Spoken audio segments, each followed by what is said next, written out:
You're live, Mr. Chairman. Recording in progress. Before we start, let's go to the Lord in prayer.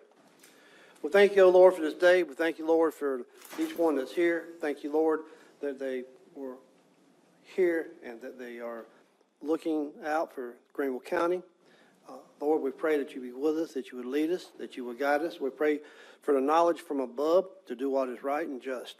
We thank you again for this day. In Christ's name I pray. Amen. Amen. Tonight's public hearing is for the public comments on rezoning request identified as docket number CZ 2026-31 through CZ 2026-40. The county council members present tonight are, from my right, Benton Blunt, District 19. Steve Shaw, 20. Frank Farmer, District 22. McGahee, District 21. Bradley, District 26. District 23. Fant, District 25. Dan Tripp, District 28. Commissioners available to view tonight's live stream of the meeting are, before I get started, Liz Seaman is on Zoom. Again, planning commissioners available to view tonight live stream of the meeting are John Holland, the chair. Never can say Kenneth's last name. Help me. Manasivic. Oh, Bruce Bracewell, Deborah Manning, Corey Pollum, Jonelle Phillips, Eddie Sternberg, Denise Franklin, and Jim Moore. I'll work on that. I got 3 more months. I'll get it before I'm gone. Also representing county staff are Joshua Hendricks and Todd Batchley. Tonight's hearings were revised in the Greenville Journal. In addition to the advertisement, public notice signs were posted on the properties and detailed information was available on the internet. In order to properly study all comments and give them due consideration, the hearing is being recorded as a matter of record. Procedure for the hearing each case is as following. Summary information about each case will be presented by the staff. The applicant, his or her representative, and anyone in favor of the rezoning request will be given the opportunity to speak for a combined total of 10 minutes. Those opposing the rezoning request will also be given the opportunity to speak for a combined total of 10 minutes. Council will not allow rebuttals from opposite sides. Greenville County Planning Commission will make a recommendation for each case based on staff analysis in their meeting on July 22nd, 2026. The Planning Commission analyzing the recommendation along with the comments at tonight's public hearing will be discussed by the County Council Planning and Development Committee August 3rd, 2026.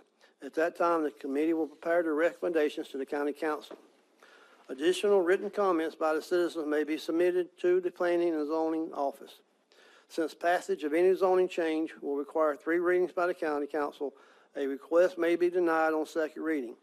Tentative dates for reading for tonight's request are following. First reading, July 26th. Second reading, August 8th. Third reading, September 1st, all of the year 2026. To assist Greenville County in reducing roadside litter, applicants should remove the public hearing notice signs from their property within the next 5 days. At this time, I ask the staff of the Department of Zoning Administration to provide us with instructions regarding tonight's meeting and then present their first case. Thank you, Mr. Chairman, and good evening, members of council. Tonight's public hearing is for informational purposes only and to provide all interested parties an opportunity to speak. No votes or recommendations will be made at this meeting. This meeting is the beginning of approximately 3-month-long process. Recommendations and votes will be made on the days provided by the chairman. All future meetings are open to the public and you're encouraged to attend. Sign up is not required to speak at tonight's public hearing. In the event a Planning and Development Committee refers a docket back to the Planning Commission for additional public comment, or the Planning Commission recalls a docket, another opportunity will be afforded to speak for those who use the sign-up sheet located in the rear of the room. Please be aware this is only for those persons interested in becoming a party of interest in the event a docket is referred back to or recalled by the Planning Commission for additional public comment. As always, you may submit any letters, petitions, or similar information to the Office of the Zoning Administrator, Clerk to Council, or directly to council members at any time. Todd?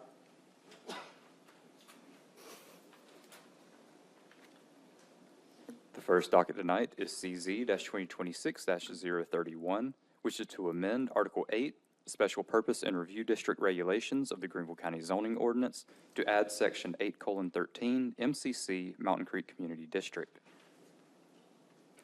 The proposed amendment would establish Section 813 MCC Mountain Creek Community District as part of the Greenville County Zoning Ordinance. As initiated, the requirements of this overlay district would apply to new major subdivisions, new review districts, and major changes within existing review districts.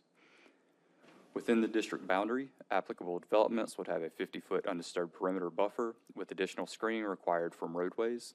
There would be a 100-foot riparian buffer along all streams and jurisdictional waters of the state. Sites must be developed to store stormwater runoff for a 100-year storm event and incorporate low-impact development features. Also, 50% of the total site acreage must be dedicated towards protected open space. Lastly, all historic sites on the subject property must be noted on plats. Now, Mr. Chairman, I should say that those are the requirements as initiated at PND. Since that initiation, the staff has done some additional review of that draft ordinance. And we have made some adjustments to that language, which those have been provided at each of your chairs. I would say there's not substantial changes to what was presented. It was more to align the language of the MCC, especially related to the stormwater elements, to requirements that we already have in our land development regulations and our stormwater design manual and ordinance. Just to make those a bit more consistent across the different regulations.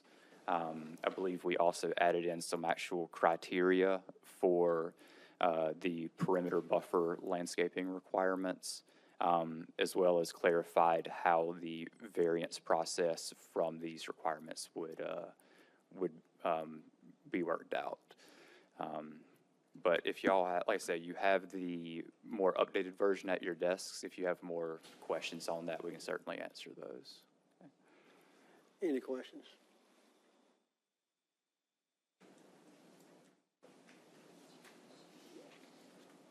Seeing none, I guess we can move on to the next docket. We got that? We got it? All right. Yeah, so we asked anybody has anything, anyone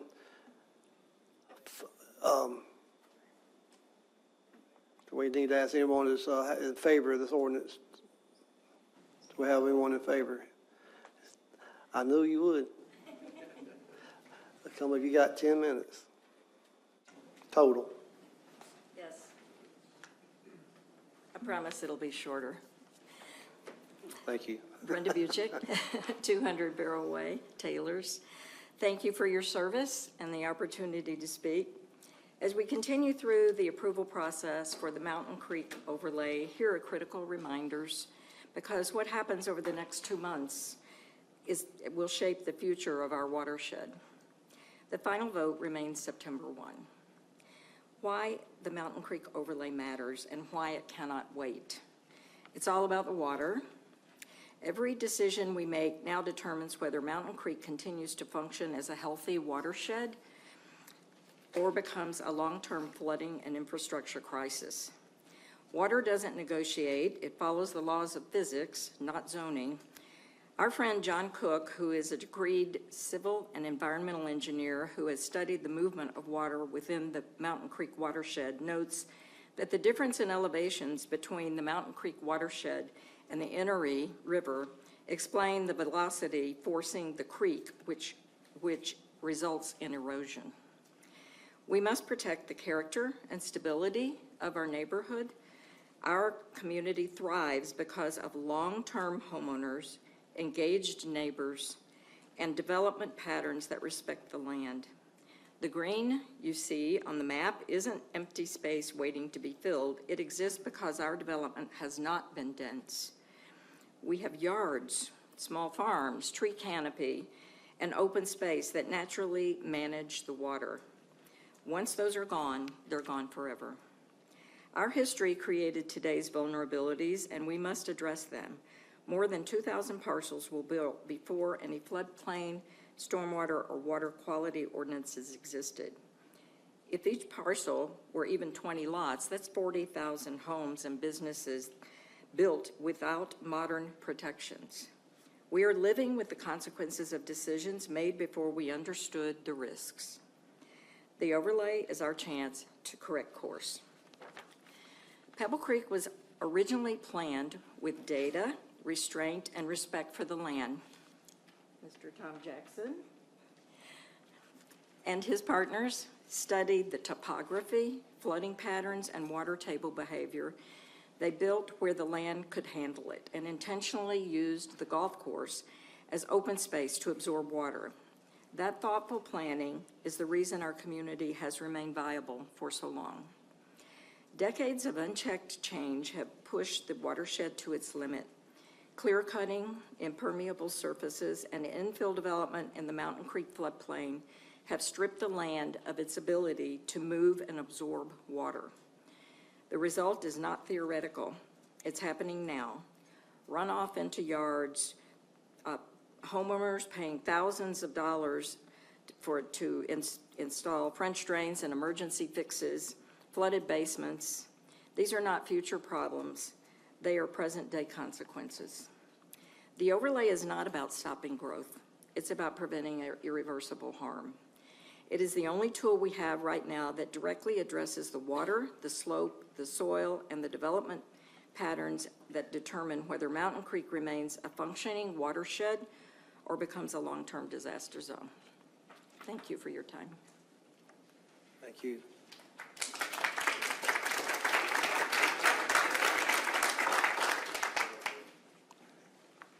Good evening. My name is Emily Poole, and I'm a staff attorney at the South Carolina Environmental Law Project.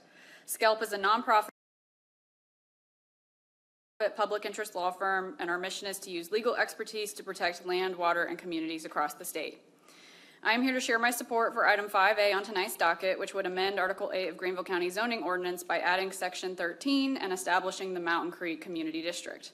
For the last year or so, I've been working with Brenda Buchick and the citizen group that is leading the charge on this new overlay district. However, for the last 3 years that I have been in this role at SCELP, I have been contacted many times about the severe flooding that this community experiences during heavy rain events and the threat of stormwater pollution further degrading the sensitive environmental features found in this area. Tackling these issues before it's too late is often very difficult without substantive policy change. Thankfully, the county is considering protections through this overlay district that will mitigate severe flooding risks and water quality degradation along Mountain Creek. Its provisions are specifically designed to protect the environmentally sensitive features of the area, including waterways, wetlands, floodplains, aquifers, riparian areas, areas that provide groundwater recharge, wildlife habitats, mature forests, tree canopies, unique geological formations, steep slopes, ridges, gorges, ravines, and historic lands.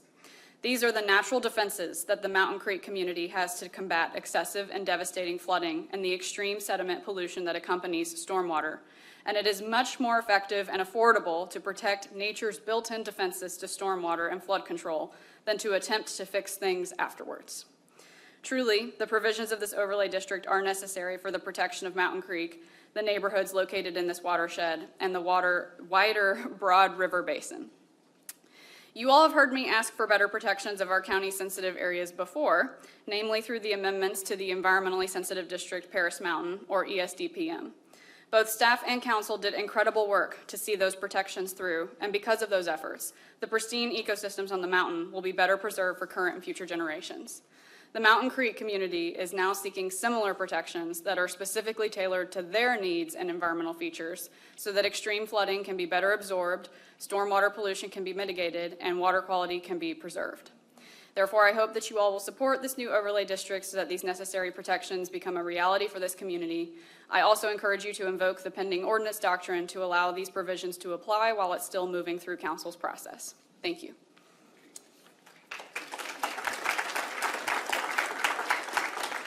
Still have a little over 3 minutes. Have anybody else to speak in favor of this ordinance? Anybody else? Seeing none. Do we have anyone opposed to this ordinance? Anyone opposed?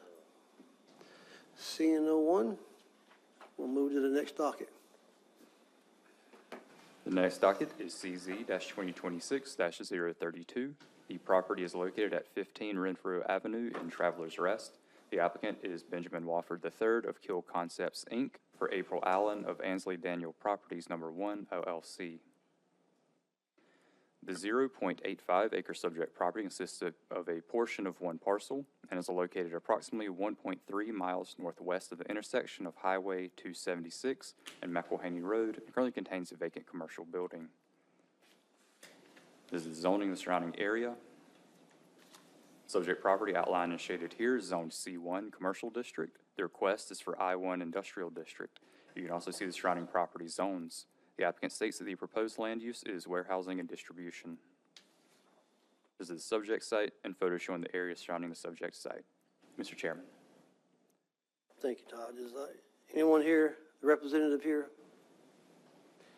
Come give us your name and address and what we got going on.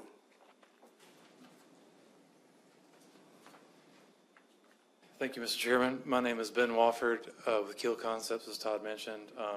Our client is looking to rezone this building from C1 to I1. The adjacent properties, like Todd had mentioned, are also industrial. The use of the building, there are two buildings on site. One is like a craftsman brick building that they would want to keep as an office building for their operations. And then what used to be an existing church sanctuary would be the distribution warehouse component, which is currently not allowed in C1, so that's why we're looking to rezone it to I1. But we feel like the rezoning of this property still fits within the surrounding context of the adjacent properties and wouldn't hinder any of the future development of these sites, keeping in mind the future land development as y'all move forward in that process. Any questions for the applicant?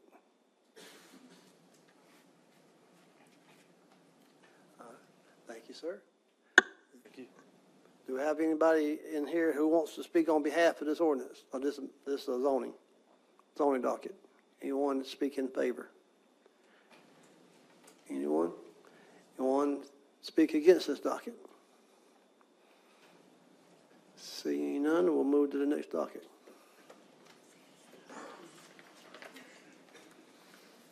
The next docket is CZ-2026-033. The property is located at 907 Highway 14 in Simpsonville. The applicant is Carmen Vlad of Harnick Properties, LLC. The 0.57 acre subject property consists of one parcel and is located approximately 0.02 miles northwest of the intersection of Highway 14 and Adams Mill Road. It currently contains a single-family home. This is the zoning of the surrounding area. Subject property outlined here is zoned R15, single-family residential district. The request is for C1 commercial district. You can also see the surrounding property zones. The applicant states that the proposed land use is a business office. This is the subject site and photos showing the area surrounding the subject site. Mr. Chairman. Thank you. Is the applicant or his or her representative here? If you come, give us your name and address and what we're doing.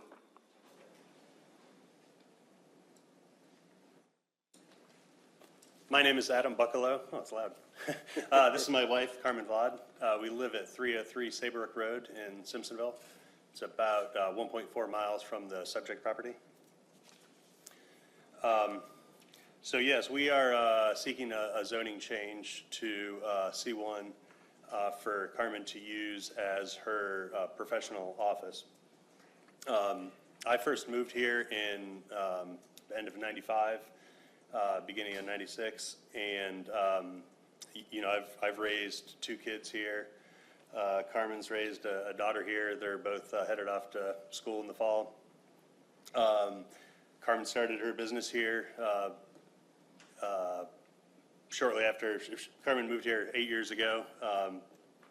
Started the business here, first working out of the house, dealing with all those complications, and then has subsequently been leasing office space at a bigger office building. And so this is kind of a continuation for us to continue to reinvest in the community. I have a small manufacturing business. I employ 10 to 12 people. That's in Greer. So, I mean, we are very invested in the community, and we had the opportunity to go around and talk to a bunch of the neighbors to get their feedback, make sure that we were, good community members and good neighbors.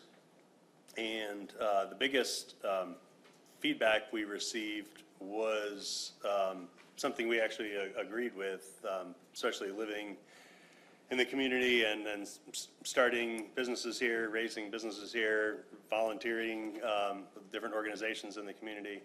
And that concern is that this would be kind of the first domino to fall for other commercial development. And so the subject property is right on Highway 14, where Adams Mill comes into it. Across the street, there's 2 churches, one of which used to be the YMCA. There's a fire department 2 doors down. Up the road, maybe 1/8 of a mile, there is some like storage units and paint shop or automotive body shop, I think. But that's actually, I guess, residential from years ago when it was, I guess, kind of grandfathered in, so to speak. And so we actually feel that the proposed change to C1 is going to be in keeping with the, I guess, the expectations and the hope of the community. And it's actually our hope that we will kind of limit future kind of like uncontrolled growth. I don't want to speak for anybody behind me, but the one thing that we heard over and over again was something along the lines of, we don't want this to turn into another, Lawrence Road or Pleasantburg or, Lord forbid, Woodruff Road. And if you just look at the zoning map, that's kind of understandable, but like in a lot of ways, office building. So we have kind of planned on keeping the residential feel of the property. We don't want to have a whole bunch of additional development in that area, but we feel that the nature of the business and the nature of the professional, I guess, commercial business that's conducted there is more in keeping with a residential feel than, all the other businesses, I guess, the churches and the storage units and things like that. Also, the commercial designation would basically allow us to meet with clients, or allow Carmen to meet with clients. I don't know anything about taxes. In a professional setting, away from the 100-pound dog that we have. It'll allow us to reinvest in the community and still kind of keep the residential character and feel, and add things like 3 or 4 parking spaces, some very conservative signage, things like that. Also, I'm not sure time-wise how much more time I have left, but it's come to our understanding that the office district zoning classification may also be an option for this property. We tried to choose the most restrictive zoning classification that was available. We looked originally at the OD classification, but on the left side of the property, there's the house is located 17 feet from the property line, and from my understanding, the setback on that side, the requirement is 25 feet, and so we're at 17 feet, so we're just a little outside of that. If council so wishes, we would happily entertain that as a alternative classification. And I guess kind of depending on your preference and insight, that's something that we would be happy with. The only reason we didn't choose that to begin with was, again, the setback issue. So we hope that we can continue to be good community members. I mean, we're already a part of the community because we live a walking distance away. And we respectfully, ask that you consider our zoning application. So. Any questions from the council? So all you're doing is you're just converting the home into what office, like a tax office or? Yes, Carmen's enrolled agent, IRS enrolled agent. Okay. But don't worry, she's not. She does work for the IRS. Yeah, no, you're good. Basically a CPA for tax preparation. Yeah. And so, yeah, that's it. Her office there and, help her during tax season type thing. Mm-hmm. Yeah. And you're not knocking down the building, you're just? No structural changes to the building. Just it's the a parking three-bedroom lot. house now. It's a storage room and, an office and an office for a helper. Anybody else? Thank you. What was the other classification you considered? I missed that real quick. The office district, OD. OD, have you considered neighborhood commercial district? My only concern is if, like I say all the time, and I'm a broken record here, once we put the commercial district in, if you guys sell the property a year later, they could put a gas station in there. So we have to be very careful about how we approach these things. I mean, it's come to bite us a few times. So have you considered that? We looked at that originally. We were trying to decide between that and the OD or C1, and the biggest concern really was probably just our ignorance in terms of what is, a zoning classification that I've never heard of. What all does that entail, and does that end up doing something weird down the road? Well, just in my opinion, I think you'd build a lot more. From personally for me and my thoughts on development in Greenville County, that if you went with something like the neighborhood commercial district, it would be much more favorable to me saying yes. Gotcha. Simply because we've run into a lot of problems with commercial districts next to residential districts. And I mean, people know what I'm talking about, but that's just something for consider. So maybe we can talk after, but I think that's something you should consider. Sure. Yeah, there was another reason why we just opted to kind of go the OD and then the C1 route, but to be honest, I can't remember what that was, but yeah, we'd be amenable to it. Yes, thank you, Mr. Councilor Chairman. Shaw? And what is that across the street? Is that a church? Yeah, there's a church, I think is it a Baptist church across the street on the left, and then the Fellowship Greenville is across the street on the right. I believe that was the one that was the former YMCA, but Okay. I'm not 100% sure. And for Mr. Josh, is there not in the residential there a special use for home occupation of tax preparation or? Absolutely, yes, and I think that's what the applicant alluded to this. Oh, he did, currently I'm sorry. Yeah, what they're doing right now, I think, they've been doing is working and running an office out of the home, under that, guise of a home occupation, and then this, gets them out of that situation. But yes, that is something that is viable. And then back to, Councilman Gahey's comment, just for the OD and the NC, those are viable options. Obviously, they do entail additional steps as far as possible variances and things like that would go and that would take place prior to the rezoning. But those zoning districts do allow for the office use. So they could do what they're doing in their house right now, they could do it on this property, just have a special use.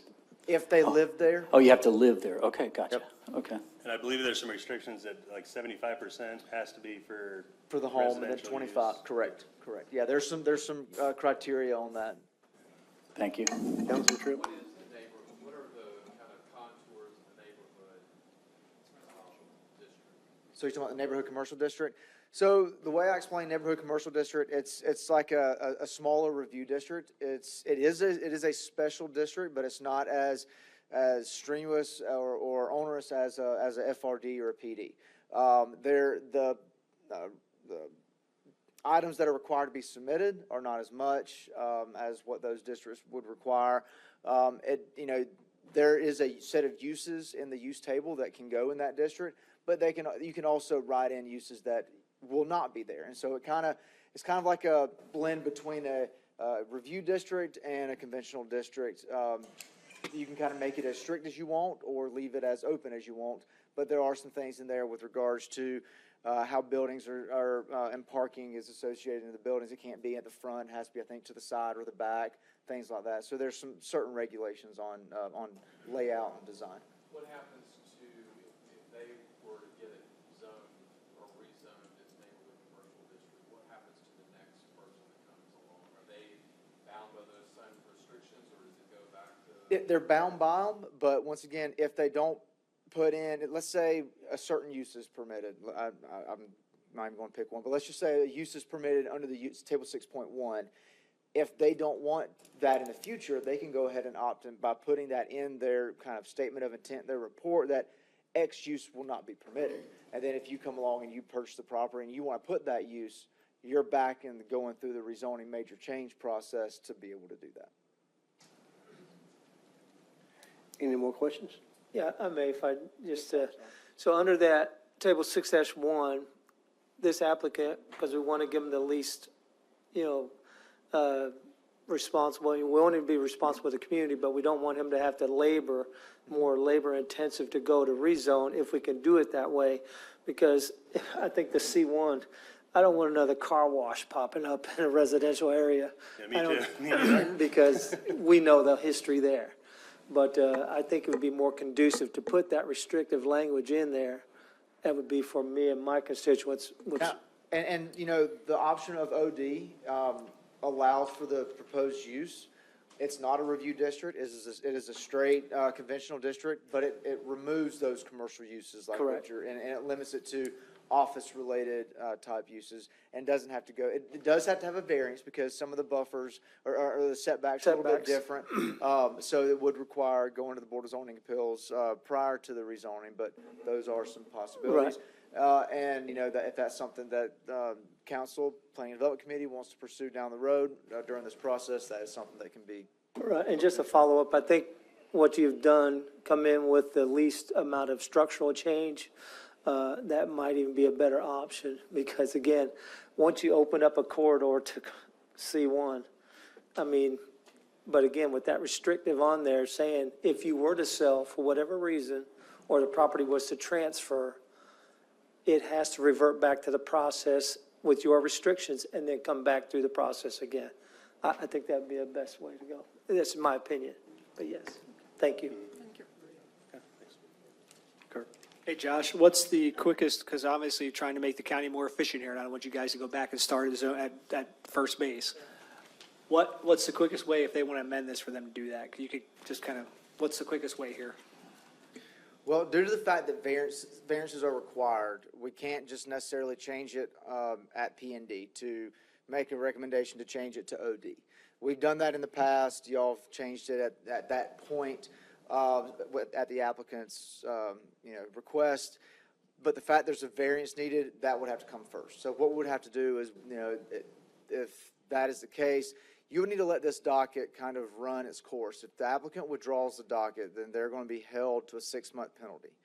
If you let this run its course and you decide that, and then they go ahead and submit something to move forward with a different zoning district, if it's denied, OD is a stricter zoning district, so there is no penalty. There's no 1-year penalty if it was reversed. If they were trying to get OD and you said no, they have to wait for a year to come back at C1. If it's a more restrictive zoning district, they can come back immediately. But they can go ahead. I apologize for interrupting. They can go ahead in the meantime if that's the desire of the applicant. They could go ahead, submit their variance application, get that ball running or rolling, and then that way when it's time to, if the C1 is denied, submit an application for the OD. So how does that differ from doing a neighborhood commercial? Once again, neighborhood commercial, they're going to have to spend a little bit of money up front on submitting plans, on submitting reports, getting necessary information, kind of drafting up the uses, the design of the building, how the design of the proposed development, all that stuff that had to be presented like a review district, just not as much. But if they're not changing the structure, they would just present a more. It would be Yeah, Todd, do you want to weigh, I mean, you know that a little bit more than I do, I think, probably. Yeah, so as a special review district, as part of the application submittal for a neighborhood commercial district, they would still have to have their statement of intent where they establish the site-specific regulations for this district.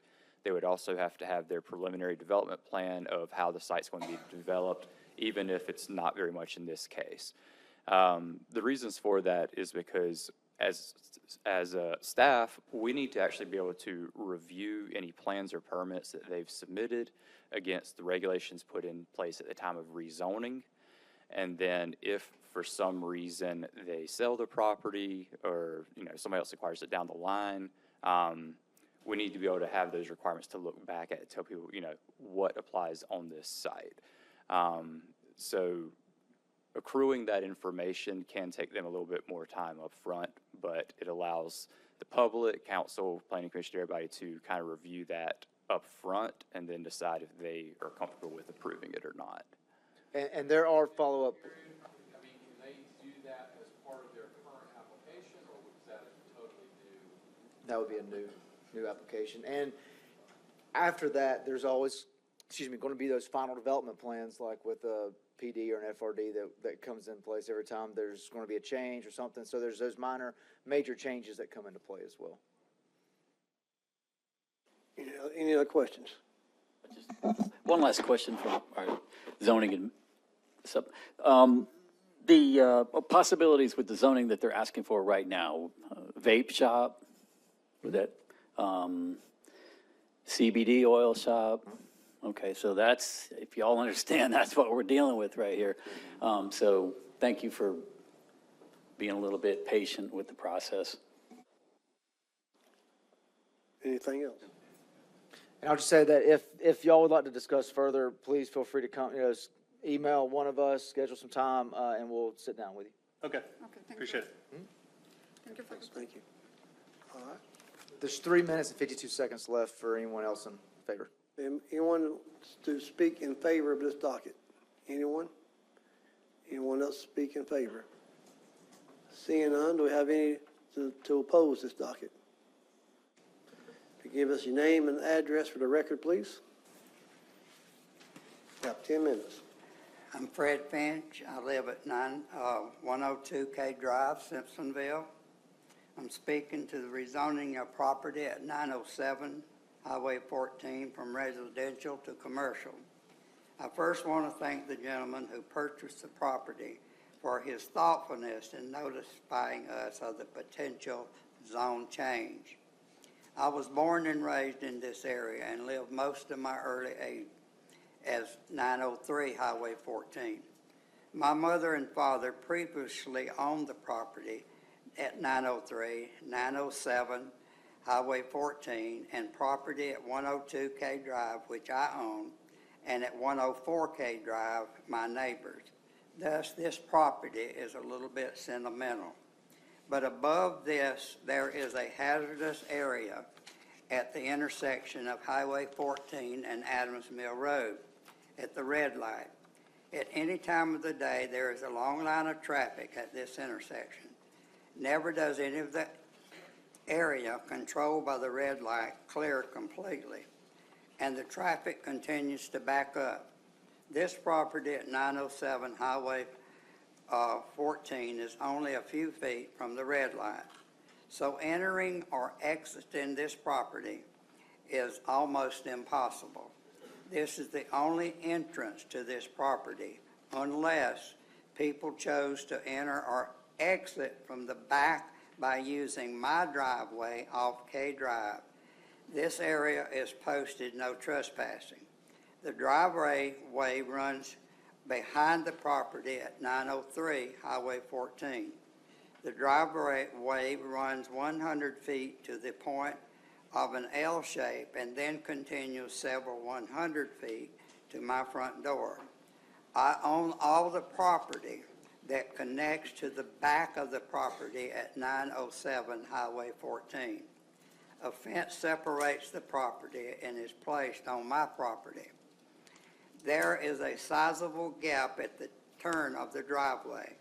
In previous years, we removed this part of the fence to make entering there wide enough for the fire department to come to my residence if needed. This could be attempted to be used by others if they so desired. Thank you for listening. I do understand the tax office would only attract a minimum amount of traffic at any time, but congestion at the red light would increase. And if in a few years this business ceased, I understand this property could never be converted back to residential property, correct?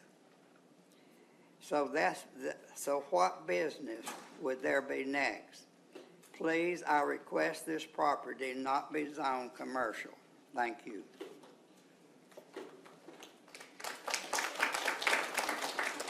Have anyone else to speak against? So I have 7 minutes. I need your name and the address for the record.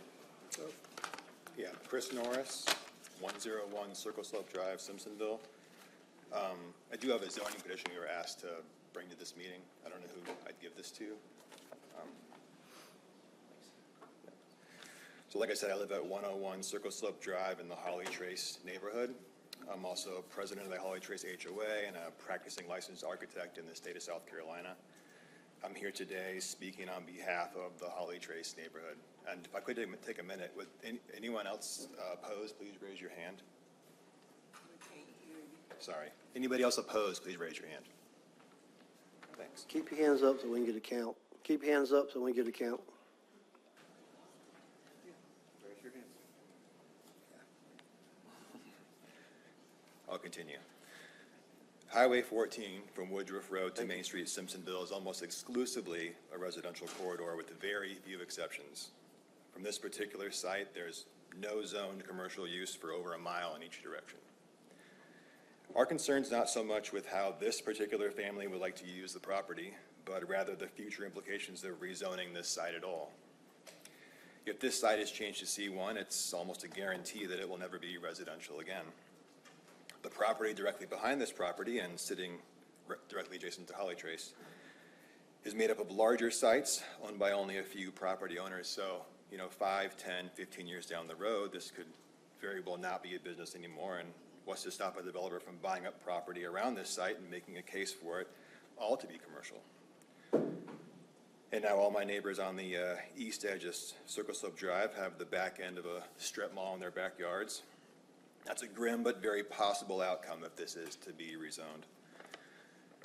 One of the things that makes our neighborhood special is that it's buffered on all sides by other neighborhoods. It makes our neighborhood feel tucked away, special.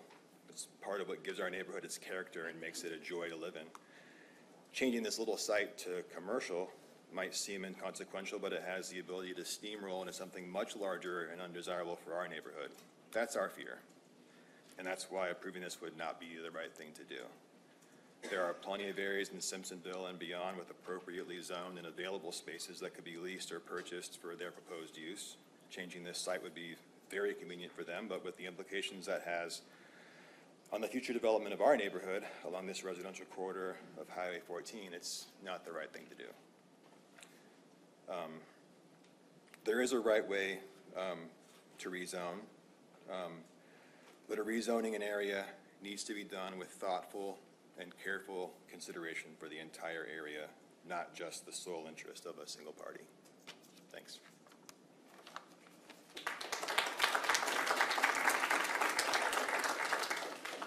Name and address, and we got 4 minutes. Started the clock so I can say on Greg Ince. Address is 224 Bethany Road in Simpsonville. I am the pastor of the church that you see in the photo there. One thing that I wanted to make clear as I was listening, the tax office is no longer currently operating out of their home. They said they were started in their home. They've moved to another business that they have been leasing, and now they're trying to purchase this home here. Just so that was clear, it seemed like there may have been some confusion on that. So they're in the tax office, leasing a place, trying to move into another place. C1, they're there, they're gone in another 10 years when they get to retire, hopefully. Then what? That my history is I've been part of Faith Baptist Church there on Highway 14 for 46 years now. I started attending there when I was a student, and when I was in college, we used to drive back and forth from college to church there on Sunday nights, and even out there on Tanner Road, as we were driving 2-lane roads, 385 hadn't even been completed at the time. Woodruff Road was 2-lane. Everything has changed greatly. We even had a friend cow out there on Tanner Road. As we would drive back and forth, there was a spotted cow that would be there by the fence. So me and my buddies, we would bring it snacks from our lunches from college that weren't worth eating, but we had them anyway. And we nicknamed that cow Spot. To our horror, when we came back in September for our next year of school, it was now a subdivision. What happened to Spot? I don't know. We have seen this area grow. We've seen it go through times of rezoning attempts. The property right beside, as we would be looking at it to the left, was tried to rezone into a commercial warehouse. The house that you see behind the property with that nice pretty white driveway, they tried rezoning that to a dance studio. Along with that, we went through the process of having a lot of our property taken from us when the Highway 14 was re-widened. If you look at the nice pretty curved road, which is a whole lot better, they took a lot of land from us to widen the road there and to make it where Adams Mill teed into Highway 14. When we approached the rezoning of the property behind us on Adams Mill Road, I used a topic statement of commercial creep, which I've heard referred to. You put something down and it's this zoning, it's just going to keep growing and growing and growing and growing. It's just the way that it is down at the Adams Mill or the Walmart area, Food Lion and all that. It is growing, as we've seen and have heard other issues that are going on. You know, when I think about this, I don't know what's going to happen down the road. None of us do. If we could, we'd be in a lot different place than where we are now, so we have to take it a piece at a time. That piece of property, Spot doesn't live there. But if Spot did live there, I'd hope he'd be able to stay and not turn into some business, or he'd have to go away. Thank you for your time.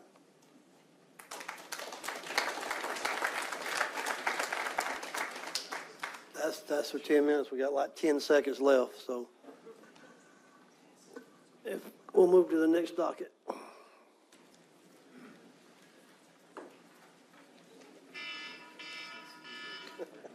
The next docket is CZ-2026-034. The property is located at 100 Mill Street, Rays Creek Drive, Shark Court, and Donkel Road in Greenville. The applicant is James Richmond of Greenville Land, LLC. The 27.01 acre subject property consists of 3 parcels and is located approximately 0.23 miles northeast of the intersection of Stallings Road and Rutherford Road. Currently contains vacant land. This is the zoning of the surrounding area. Subject property outlined here is zoned RM2, Multifamily Residential District, and I1 Industrial District. The request is for RM5, Multifamily Residential District. You can also see the surrounding property zones. The applicant states that the proposed land use is townhomes. This is the subject site and photos showing the area surrounding the subject site. Mr. Chairman. Thank you, Todd. Is the applicant, his or her representative here, if you come up and give us your name and your address for the record.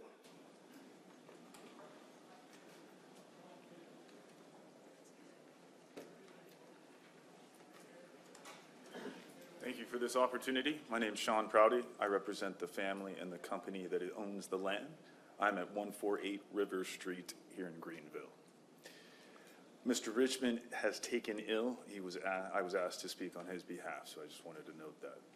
We are a long-standing family business with multiple divisions in the state of South Carolina. We've employed hundreds, if not thousands of employees in our 50 years of presence here. We have a large standing fulfillment center in Lawrence County. I moved myself down here about 15 years ago with my wife and children and couldn't be happier from considering where I came from, New York City. Our family-run business is diverse. We have textile, we have manufacturing, we have charitable foundations, in addition to some other channels. Real estate is also part of our portfolio. The owner is of a certain age where he would like to consider doing some things different that can create a greater legacy for his family, obviously himself, and ultimately for the employee base that we support. We are hopeful to develop this property in vein of the Greenville County initiatives, very green space oriented, properly oriented to the community that surrounds it. This was a former mill site that we owned and operated that we discontinued use in 2003. But it was a woolen mill in its creation in 1940s and was converted to a printing mill for textiles in 1981, I believe. We are hopeful, since the land has been unused for almost 30 years now, to make some good use of it and in turn allow our company and our family's footprint to continue to grow and prosper here in the state of South Carolina. And I'm Paul Mills with Site Design. I'm the engineer on the project, 225 Rocky Creek Road, Greenville. Any questions for the applicant? Yes, Mr. Chairman, I'm Steve Shaw. That's District 20, so that would be in my district, yes, sir, so to speak. The railroad track there, you're proposing apartments. Where would the traffic go to get out and go to school, to work, to play? Where would everybody have to go to get out? It's going to go out through the neighborhood there.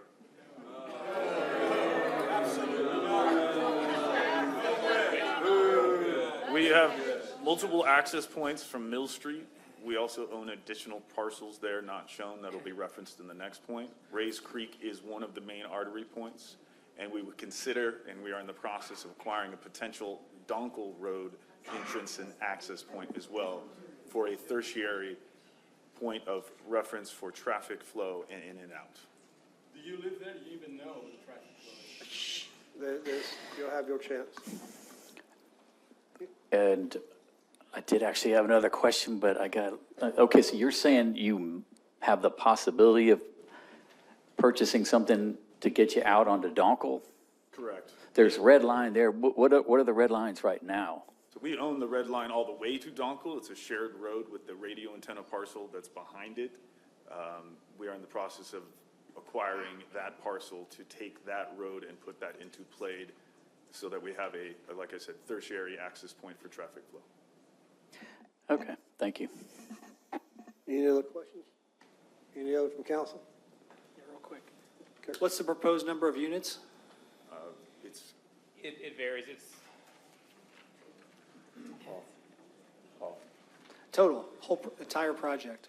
the main parcel will be 110 units. The next project that comes up, the next docket would be 36. So about And then if we develop the Donkel parcel where the tower is right now, we're still working on design for that. It's 147 right now. Okay, thank you. Yes, sir. Any other more questions? All right. Thank you, sir. Thank you. If the last parcel is acquired and developed, it would yield close to 180 in total townhomes at a fair price point and that reflect the community's demand. We think it's an excellent use of this property. It is high. There's no line of sight issues. I understand the congestion dynamic in that area. It's not lost on us. That's why we're making every effort to find additional access points for traffic flow and ultimately make it a more beautiful site. The railroad there is light use and is rumored to be probably discontinued in the coming years since that was asked of us. Though heavy use is the one to the right. This is just one of those out of curiosity questions. Has anybody ever looked into what it costs to build a bridge over that railroad track? And I don't want that to happen. I'm just curious. Do you have any idea what that would cost?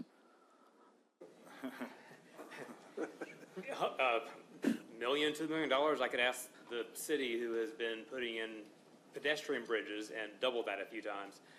But the biggest issue would be trying to get upgrade and then back down. Okay. So even if it was $100,000, it's just not really possible given space. Okay. Thank Chairman you. Blunt? Yeah, Councilman Blunt? Thank you, Mr. Chairman. Just for clarity, I know you mentioned Donkel, but are you suggesting that there'll be access points on both Rays Creek and Shark Court, or is there just one, would it be just Rays Creek, or what is the?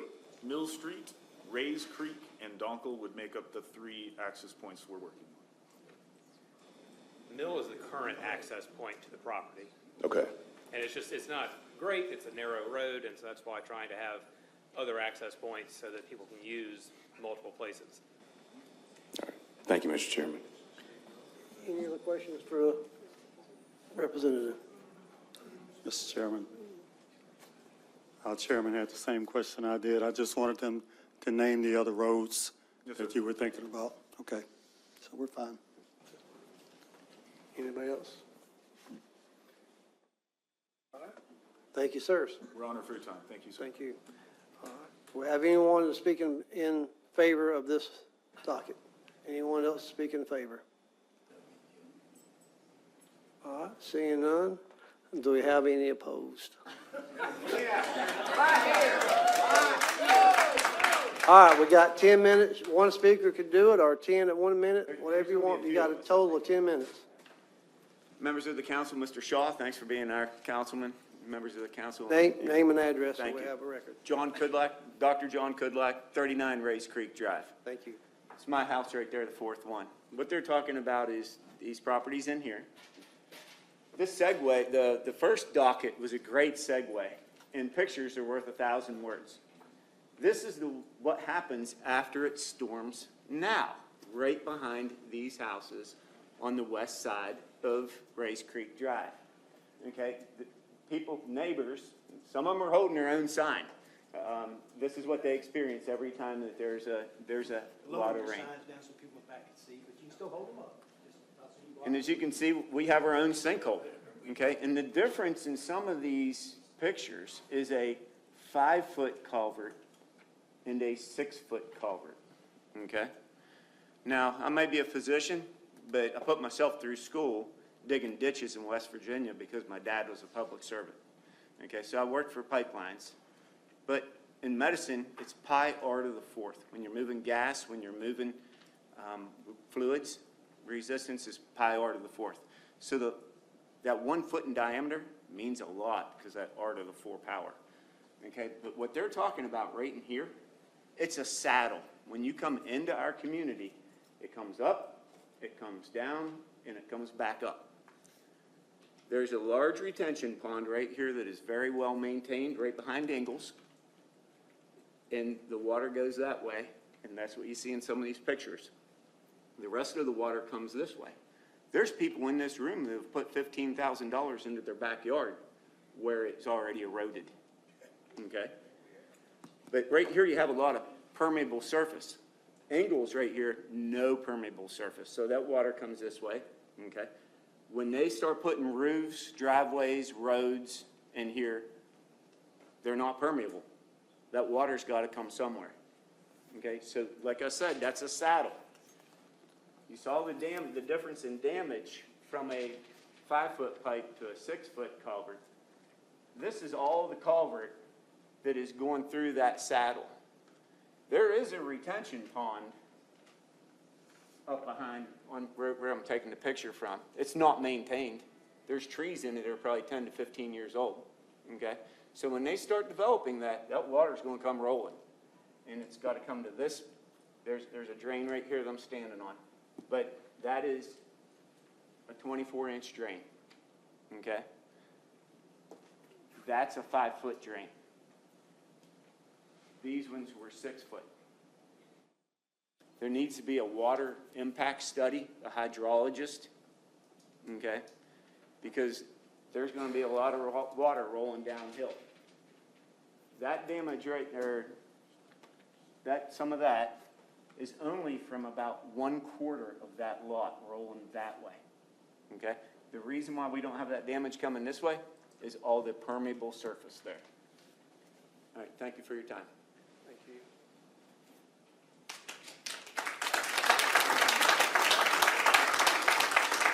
We'll have around 6 minutes. Anyone else want to speak? Name and address for the record, please. Good evening. My name is BJ Flora. I'm the president of the Linkside 3, I live at 109 Couples Court. I'm the president of the Linkside 3 Property Owners Association, representing all of us over here. So while other speakers will address additional concerns, I would like to focus on two issues I believe are critical to your decision: traffic and safe access and egress. Linkside 3 has a single entrance and exit located just 587 feet from the intersection of Rutherford Road and Stallings Road. According to the South Carolina DOT, that intersection already operates at a level of service F, the lowest possible rating.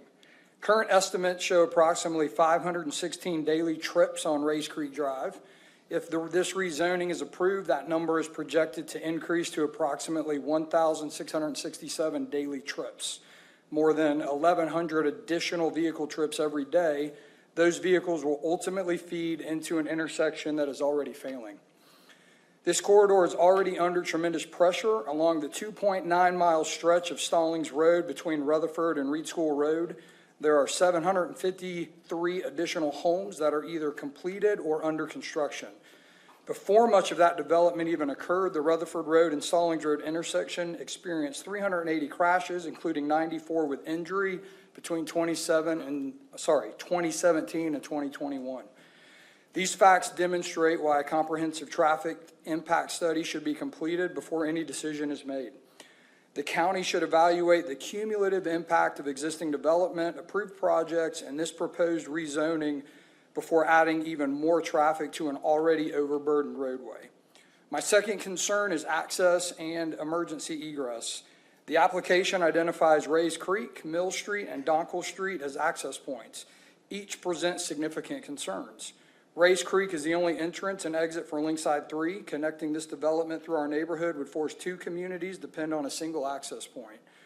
Mill Street is less than 30 feet wide and, to our knowledge, cannot be widened because of existing right-of-way limitations. The proposed Donkel Street connection is even more concerning. This access corridor is only 27 feet of property and is as narrow as 17 feet wide in places, and follows an indirect route around a radio tower, a cemetery, before exiting between two commercial businesses. It does not provide a direct, reliable, or adequately sized access route for a high-density residential development. In addition, both Mill Street and Donkel Street cross active railroad tracks, creating the potential for delayed or blocked emergency response when every minute counts. As Greenville City Planning Manager Shannon Larvin said, growth that is unchecked and unguided is not what we are pursuing. I believe that principle applies here. We are not opposed to growth, but growth must be supported by infrastructure that protects both existing and future residents. For these reasons, I respectfully request the council require a comprehensive traffic impact study and fully evaluate the proposed access and emergency egress before considering approval of these dockets. Until those issues are addressed, I respectfully ask that these rezoning requests are denied. I have also provided some documentation for your review that better illustrates Donkel Street, Mill Street, and Race Creek. Thank you.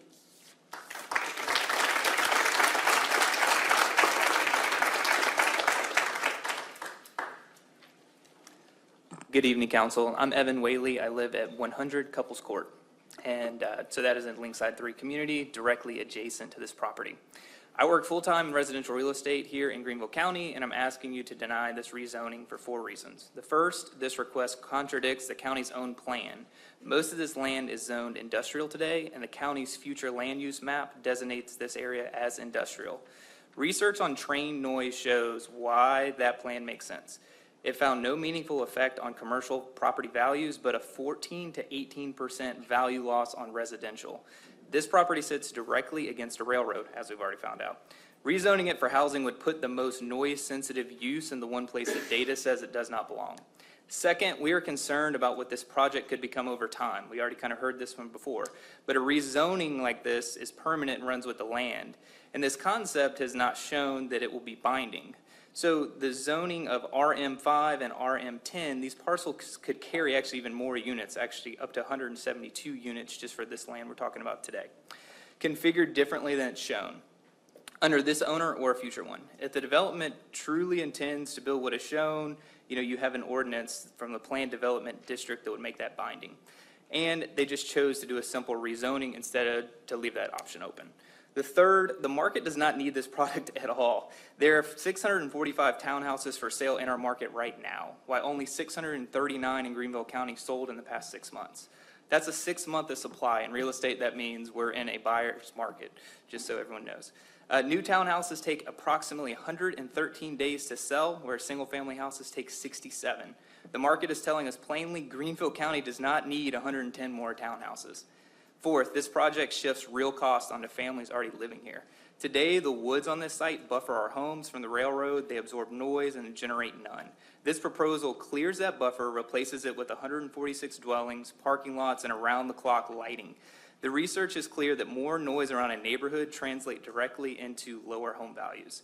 Access is unresolved as well. So it sounds like we got some clarity on this from before. We didn't quite have full clarity. But whether this development uses Mill or Donkel, neither crossing is ready for it. Mill Street is private today, and converting it to public triggers mandatory train horns that do not sound there today, while Donkel has no gates, no lights, or bells on the federal inventory. Either route means taxpayers funded infrastructure or some additional cost that has to come from somewhere. Crossing safety upgrades, wider roads, and improved intersections. There's been no acoustic study done or safety review that we're aware of. So the county's plan calls for industrial use here. The market is not asking for more townhouses, and the cost would be substantial to the families already living here. So I respectfully ask for you to deny these requests. Thank you. We have used our 10 minutes, so we'll move to the next docket. We have used our 10 minutes, so we'll move to our next docket. The next docket is CZ-2026-035. Property is located at Rays Creek Drive in Greenville. The applicant is James Richmond of Greenville Land LLC. The 3.77 acre subject property consists of one parcel and is located approximately 0.16 miles northeast of the intersection of Stallings Road and Rutherford Road. Currently contains vacant land. This is the zoning of the surrounding area. Subject property outlined here is zoned C2 Commercial District. The request is for RM10 Multifamily Residential District. You can also see the surrounding property zones. The applicant states that the proposed land use is apartment buildings. This is the subject site and photo showing the area surrounding the subject site. Mr. Chairman. Thank you, Todd. Is the applicant or his or her representative here?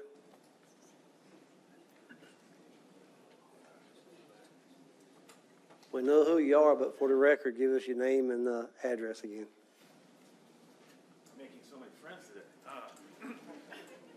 Again, Sean Prouty, Senior Vice President of Operations and Legal Affairs for the Richland family, as well as the Richland Asset Base and Company, 148 River Street, Greenville. This is an additional parcel that is adjacent to the ones we just discussed, and our intent is to continue to develop areas that we company owns into a more prudent and useful purpose. This is an idea we have that we think would benefit the community because there is a lack of RM10 zoning, and we'd like to limit it to this parcel only to have at least disruptive aspect as possible. We continue to make every effort to account for environmental and any other impact. We are a responsible partner. We have been in this county or this state for 50 plus years. We employ hundreds of people, like I have said, and we have every intention of being a good neighbor. I maintain the property as it is now, and our company will continue to do so in perpetuity. I'm Paul Mills, engineer of site design, 225 Rocky Creek Road. To respond to a few of the comments people made, right now we're in a very schematic design level and still working through things, but we will follow all of the Greenville County zoning and land development requirements as we always do. And assuming the Mountain Creek addendum goes through, which it probably will, that requires a 100-year stormwater detention. And so usually it's 1025, and so that's going to go to 100. And even if that does not get passed, we can do a 100-year detention pond to lessen any issues that may occur. But, we will follow all the rules. We work with Josh and Todd all the time. And there's a lot more to this project than what we have talked about tonight as far as what we're going to do to limit disturbance to anyone. And it's just very early in that process to try to get too early to get into the weeds of it. Any questions for applicant? I'm sorry. Ben? I don't know the answer to this, but why is it always residential in this, in the same area there? It's never something that can, is there no market to put more services there or offices or things that all these people who already live there and the new people who have come to use? Is it just residential is the most highest and best use from the developer's perspective? It's what the family has decided to do is residential, and it was industrial before, and they do industrial now. They could always go put another factory there if they wanted to. I don't know if that would be a better option for the neighborhood. If you want to look at stores, retail, restaurant, bars, whatever, that's always an option that they could look into doing. But it just seems that having another subdivision behind an existing subdivision and the use they need, especially the multifamily, there's no other multifamily in this area, just seems like a better use for the property and more cohesive with the surroundings. And thank you. And then that leads me to another question is, why not compatible single-family large lots? That's not a good use or highest and best use? There are some environmental limitations for subdividing the property, so the property would not be subdivided. It would be the townhomes would be on one parcel. Councilor Moore? So this, just to make sure I'm clear on these, this is the parcel for the apartments, correct? Correct. How many units? Right now we have 36. And then all that would be Raised Creek Drive, since there's no other access points, correct? Well, right now, the current plan has an access point going from Raised Creek to Mill, and if they're able to purchase the Donkel, then accessing somehow through Donkel. And, the existing property line that goes through Donkel, to Donkel, is not an actual road that we could drive down as far as traffic, amount of traffic getting a fire truck down it. So the developer has already looked at and talked to the people who own the two parcels behind the cemetery there and the tower building, tower parcel, about obtaining some property from them to have a proper driveway going through there. So those are all discussions that have been had already and are still in the works. Thank you, Mr. Chairman. Mr. Palmer? What are the environmental barriers that are preventing you from subdividing it? The mill was a woolen mill in its early operations. Woolen mills use diethylhexamethylene in terms of their woolen cleaning process. This would have been about 60 years ago, which was discontinued. Groundwater studies showed that there is diethylhexamethylene in the Warren groundwater, and as a advisory from the EPA as well as DHEC, that to not develop a single family with exposed yards. We could, in theory, import dirt and do things to overcome that obstacle, but that is how it's written currently. Dirt's expensive. Thank you. Any other questions from council? All right. Seeing none. Y'all have anything else? All right. Thank you, sir. Thank you, sir. All right. We have anyone else to speak in favor of this docket? Anyone else in favor? All right. We have 10 minutes for those who are opposed.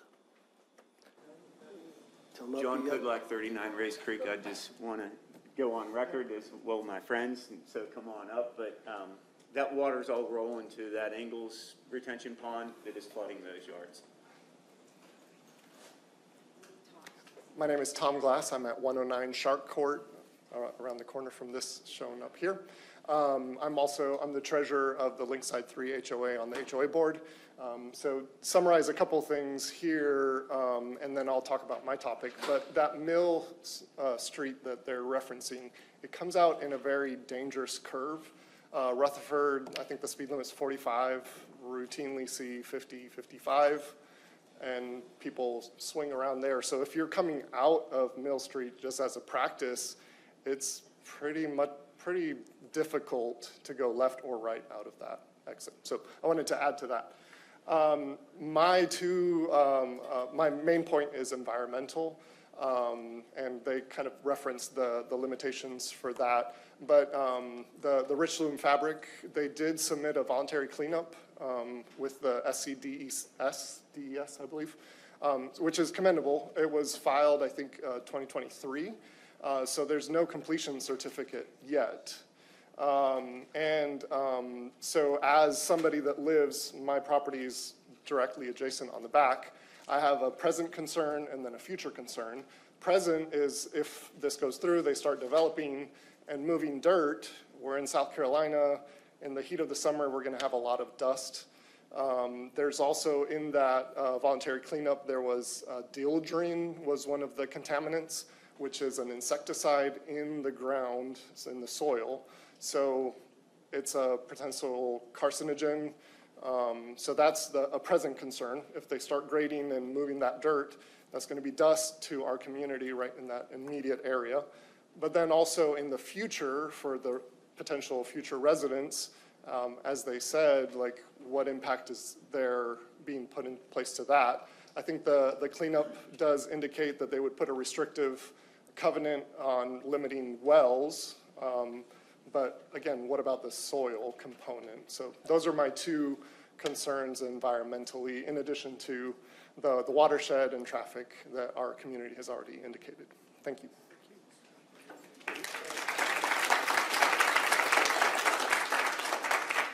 Anyone else care to speak opposed? Come up, name and address for the record. Brenda Bugick, 200 Barrow Way, Taylors. I live in the same community as this development, as you all probably know. I just want to stress something that's already been mentioned, that once it's an RM5 and an RM10, there's no commitment about whether they're going to acquire the other land for another entrance, nor is there any commitment as to what will be done with the land. And we all know 5 years from now, it could be sold with these new categories on it, which could be much worse than what they have suggested. But even so, the traffic situation and the egress in that particular location for Rays Creek, Ingalls, businesses across the street, and there is another subdivision just up Stallings from this one. So that's all. Thank you. Got 6 minutes. Anyone else want to speak against?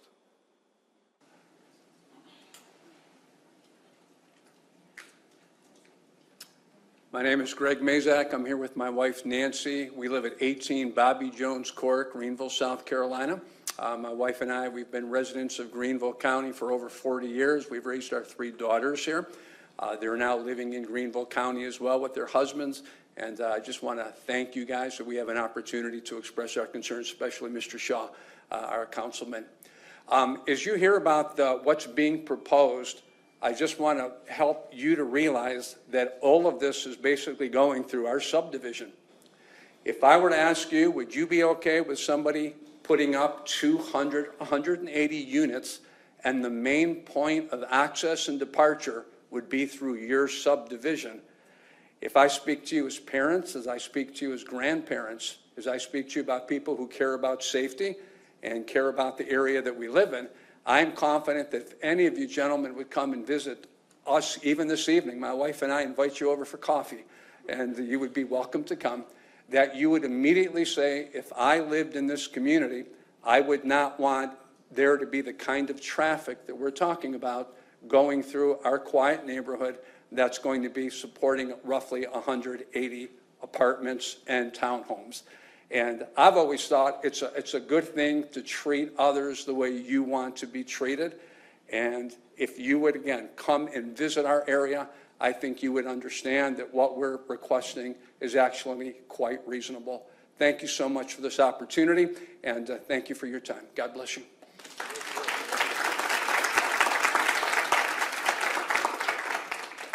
Anyone else care to speak against? We still have 4 minutes. Come and give us your name and address.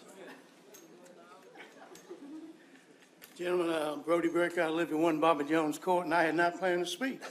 I want to just leave you with one word: houses, houses, houses. But how does that impact our schools? I spent 53 years as a school administrator in Greenville County. And if you come down Stallings Road, you guys know because y'all approved zoning, you got Roberts Farm up there with all those houses. The others that are on the golf course that they haven't built yet. But Taylor's Elementary, Sevier Middle, and Wade Hampton High School are greatly impacted.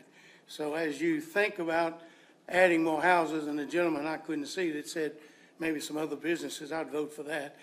We have enough residents, and you cannot get on Stallings Road if you're going to work from 7 o'clock to 8 o'clock. So schools, think about that as we approve. All of these are different houses, and 88 more in our neighborhood that'll come right out. I live right there on that corner, and they're gonna come through my yard. But that's all right. You know, I hope that won't happen. And, but anyway, thank you. Just remember schools as you continue to change zoning for houses and multi-dwellings. Thank you.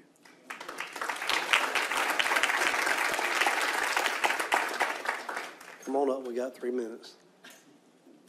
Oh, these old bones of mine. Take on 3 minutes to get up there. It did.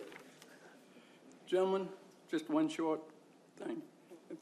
Give us your name and address so we'll have it. Elmer correct. Lot, 331 Rays Creek Drive, Greenville, South Carolina.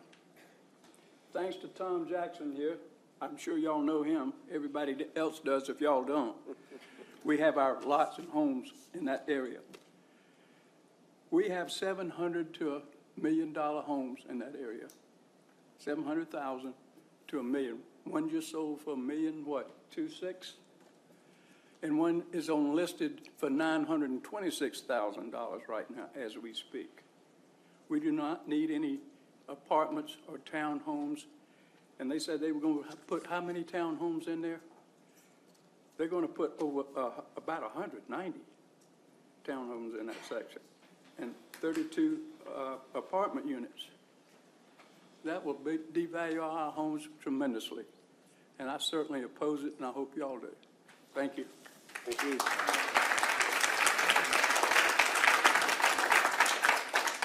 Anyone, we got a minute and 20-something seconds. Anyone else want to speak?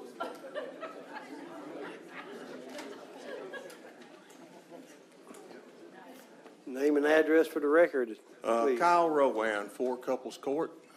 I talked to some of you fine gentlemen on Tuesday of last week. Appreciate the time and everything here. But, you know, when my friend here, Mr. Cudlack, mentioned that we had spent money protecting our yards from runoff, that little creek running through this proposed area, me and my wife just anteed up about $12,000 to protect our backyard from runoff that's been going on for 20 years of living there. So here's a face with $12,000 about that creek. Thank y'all for y'all's time.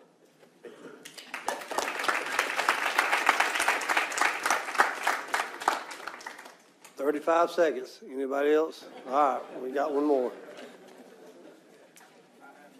Jason Wackel, 8 Couples Court, Greenville, South Carolina. We moved into the neighborhood in February because our house near the clubhouse in Pebble Creek had 7 feet of water in it when Hurricane Helene hit. When we moved into this neighborhood, our kids are 11 and 9. The thing we love the most is the children of just riding bikes, scooters, playing everywhere. It feels like it would be a danger to the children to have 180 units times however many cars to eliminate that for them. Appreciate it. Thank you so much. Thank y'all very much. Next docket, please, Todd.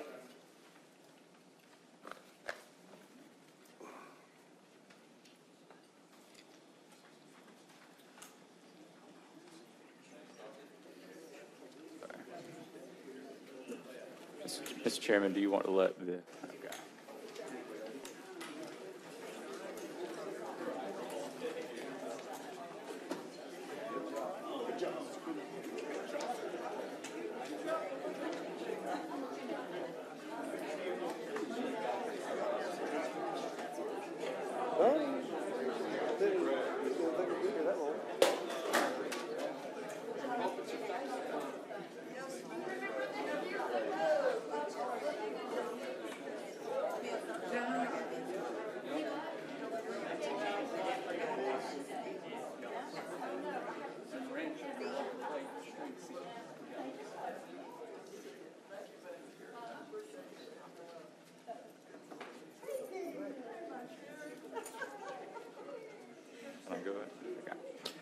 The next docket is CZ-2026-036. The property is located at Grove Reserve Parkway and Interstate 185 in Piedmont. The applicant is Rick Cauthen of International Properties LLC.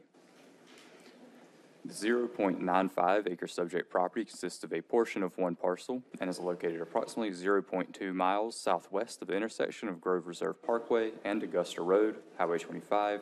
Currently contains vacant land. This is the zoning of the surrounding area. Subject property outlined and shaded here is Zone C3 Commercial District. The request is for I1 Industrial District. You can also see the surrounding property zones. The applicant states that the proposed land use is a speculative industrial building.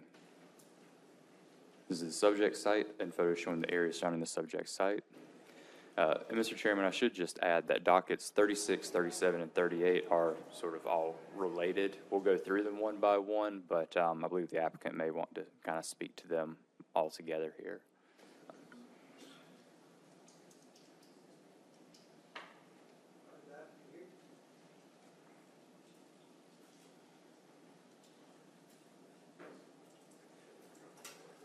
Mr. Chairman, Lynn Soulsby, 718 Lowndes Hill Road, Greenville, 29607. And as Todd mentioned, that all these three dockets are related. I was just going to kind of do one quick presentation for the first docket. As things go on, if you want me to pop back up and answer any questions, if any come up, I'm happy to, but. Do you want me to go to the? If you could. Okay. Also, I had a few more things I didn't get in slides before I gave it to Todd, and I believe they've been handed out to you that maybe at the end of the day would make things a little clearer.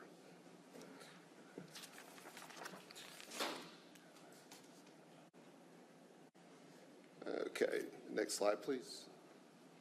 So the existing zoning, this is basically what Todd showed, is my client owns the industrial purple area, and they've entered into a land swap agreement with, and that's the Pasco folks, and then the Wong family, International Properties, owns the C3 property.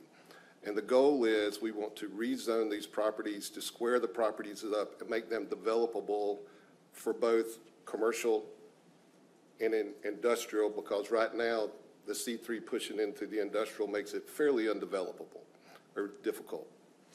Next, please.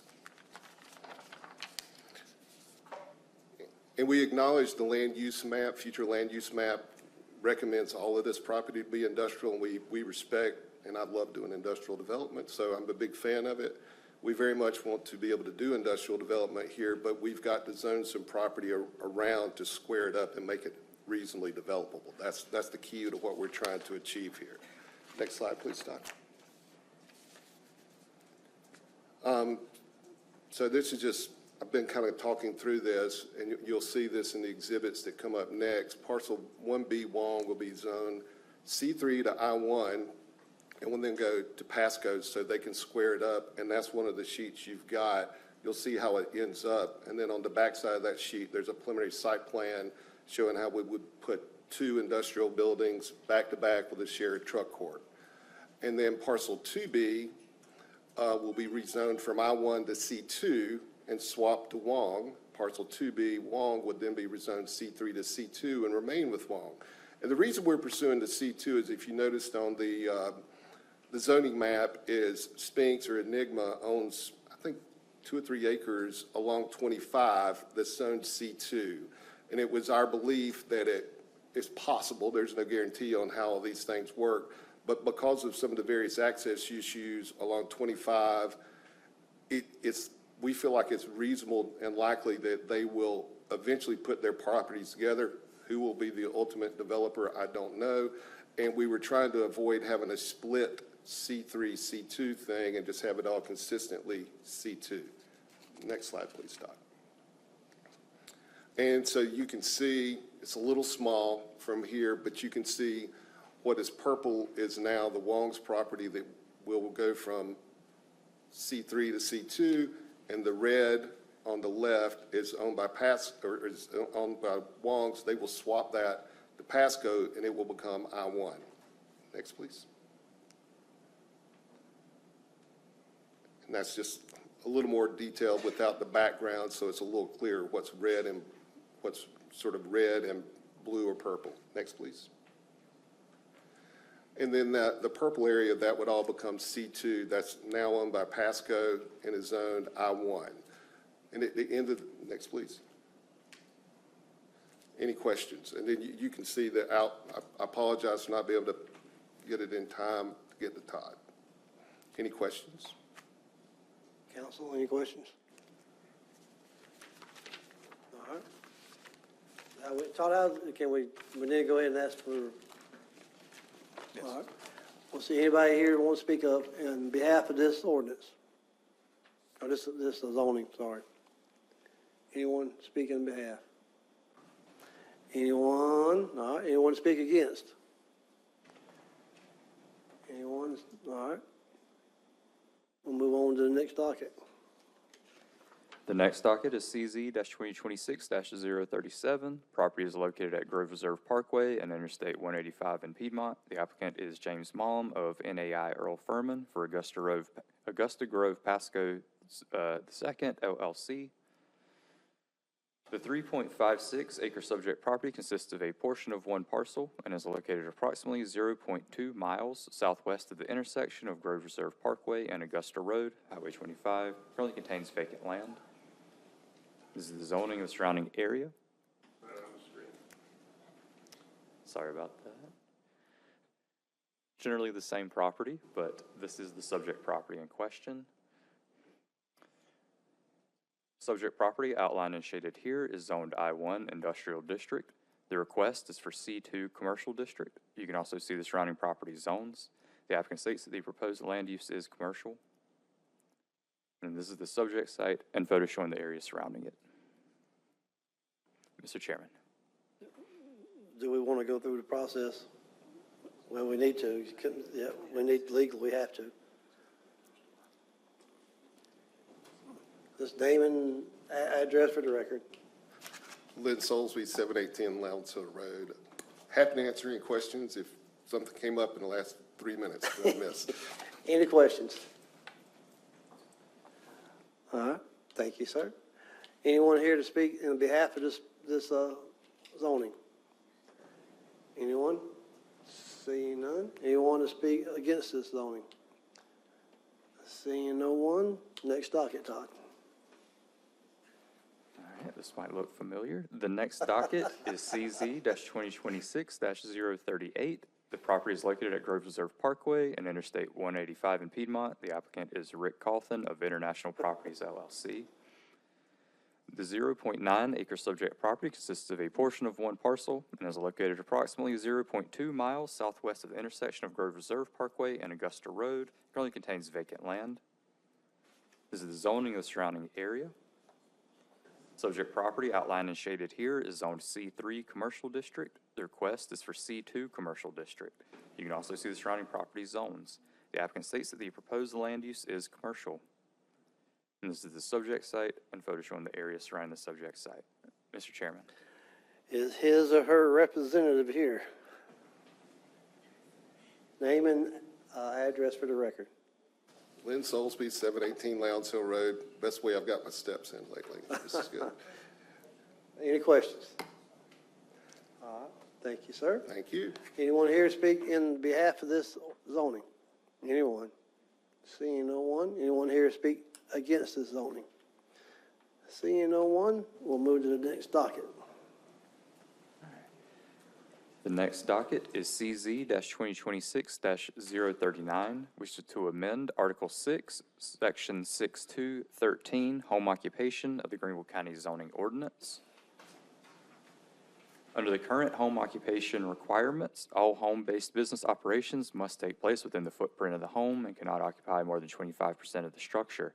This limits the types of businesses which may be operated from a home site. The Board of Zoning Appeals requests that a text amendment be made to the home occupation regulations of the Greenville County Zoning Ordinance to allow for more flexibility in how home-based businesses operate. Section 1 would add a land use, Section 1 would add a land use definition for small-scale urban farming, which reads, small-scale production of agricultural products such as produce and flowers grown to sell through a marketing channel such as a farmer's market, SCA, or CSA, or other means. This does not include the production of animals or their products. Section 2 would continue to limit the amount of non-residents employed on site, but would remove the verbiage that allows for employees that are not members of the applicant's immediate family. It would place a limit on the number of clients that could be on the site at any one time, up to a maximum of 3, excluding daycare clients. And then the amendment would also add 4 new uses to the accepted home occupation list: artist, massage therapy, real estate professional, and small-scale urban farming. These are among the more common requests that staff receives. Artists and small-scale urban farming would be able to utilize up to 25% of the parcel area. Mr. Chairman, I guess I should add, so this proposed amendment stems from, under our current home occupation requirements, there are some limits on the, there's a fairly short list of the types of home-based businesses which are permitted outright. If somebody wants to do a business that is not on this list, they have to go to the Board of Zoning Appeals and ask for a special exception. So some of those more common requests that we do receive have been added to this list. Also, some businesses, some properties may be larger in nature, more rural in nature. And if somebody wanted to have a business where they were an artist, maybe needed some separate artist space or maker space on the site, or if they were looking to do some sort of agricultural, small-scale farming type of use, they would need to be able to utilize more of the property, where under the current home occupation requirements, they can only utilize up to 25% of the actual home footprint. So this change was geared towards, helping those people with those larger rural lots try to use more of that property. If you all have more specific questions, like I say, we could kind of go through this a little bit more detail. And I'll just say that I know there was some concern, speaking with Councilman Blunt today, regarding daycares. Like Todd said, this will not affect daycare centers with regards to the amount of people. What Todd's referring to as 3, if you'll go back a slide, Todd, under J there, no more than 3 clients, patients, pupils, excluding daycare, may be present at the property at any one time.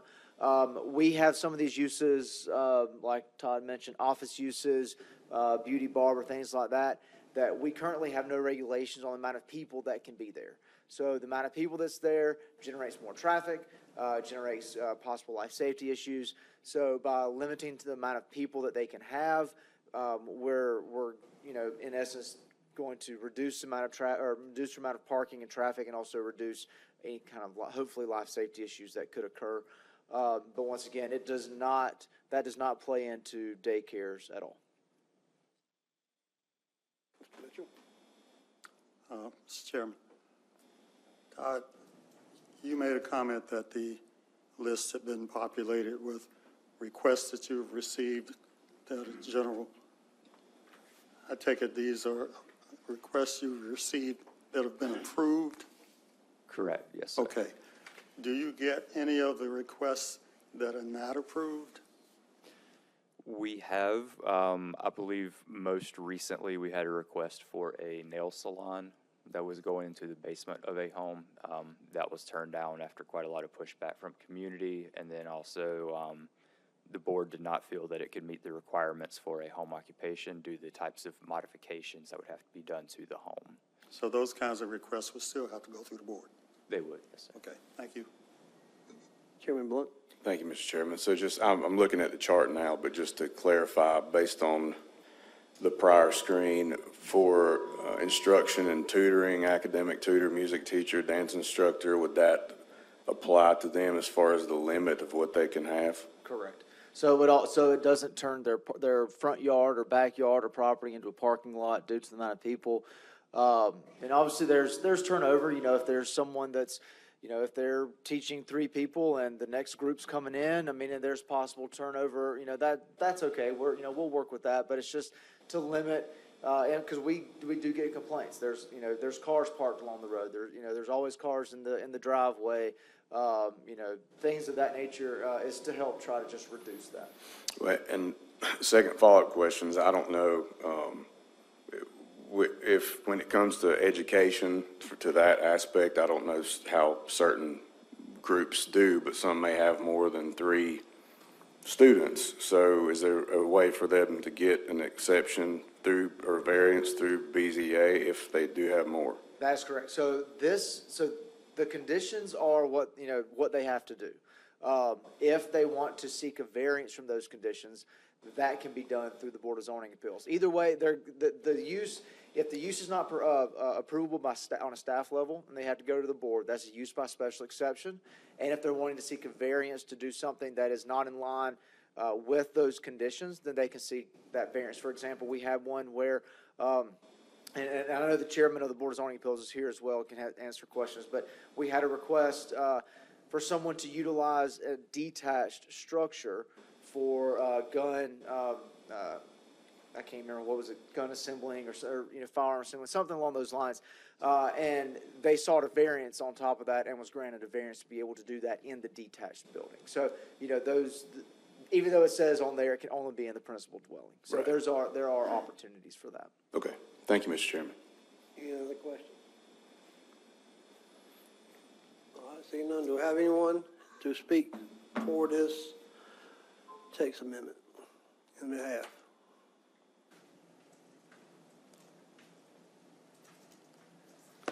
Good evening, Chairman. Good evening, councilors. I'm Michael Roth, 1415 Lawrence Road. I serve as your chair of the Greenville County Board of Zoning Appeals. I'm here tonight to speak on behalf of this text amendment to amend the home occupation. This amendment was not meant to be a policy change on driving home occupations. What it does is really clean up the drafting that we feel has not kept pace with our growth. And it's some of the drafting that the board runs into again and again, of which you've heard from staff.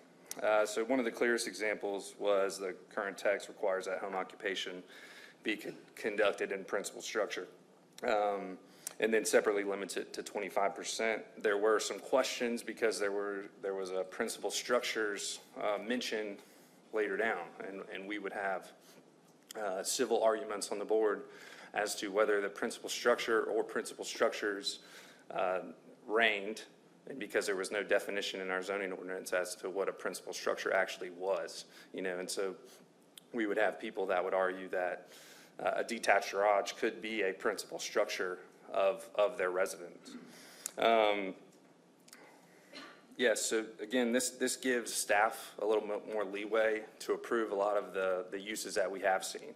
So, for example, that nail salon that came before us, there was a clear example where they had 3 or 4 booths, if you will. I don't know what you call them, booths, of which they would have a number of people working there.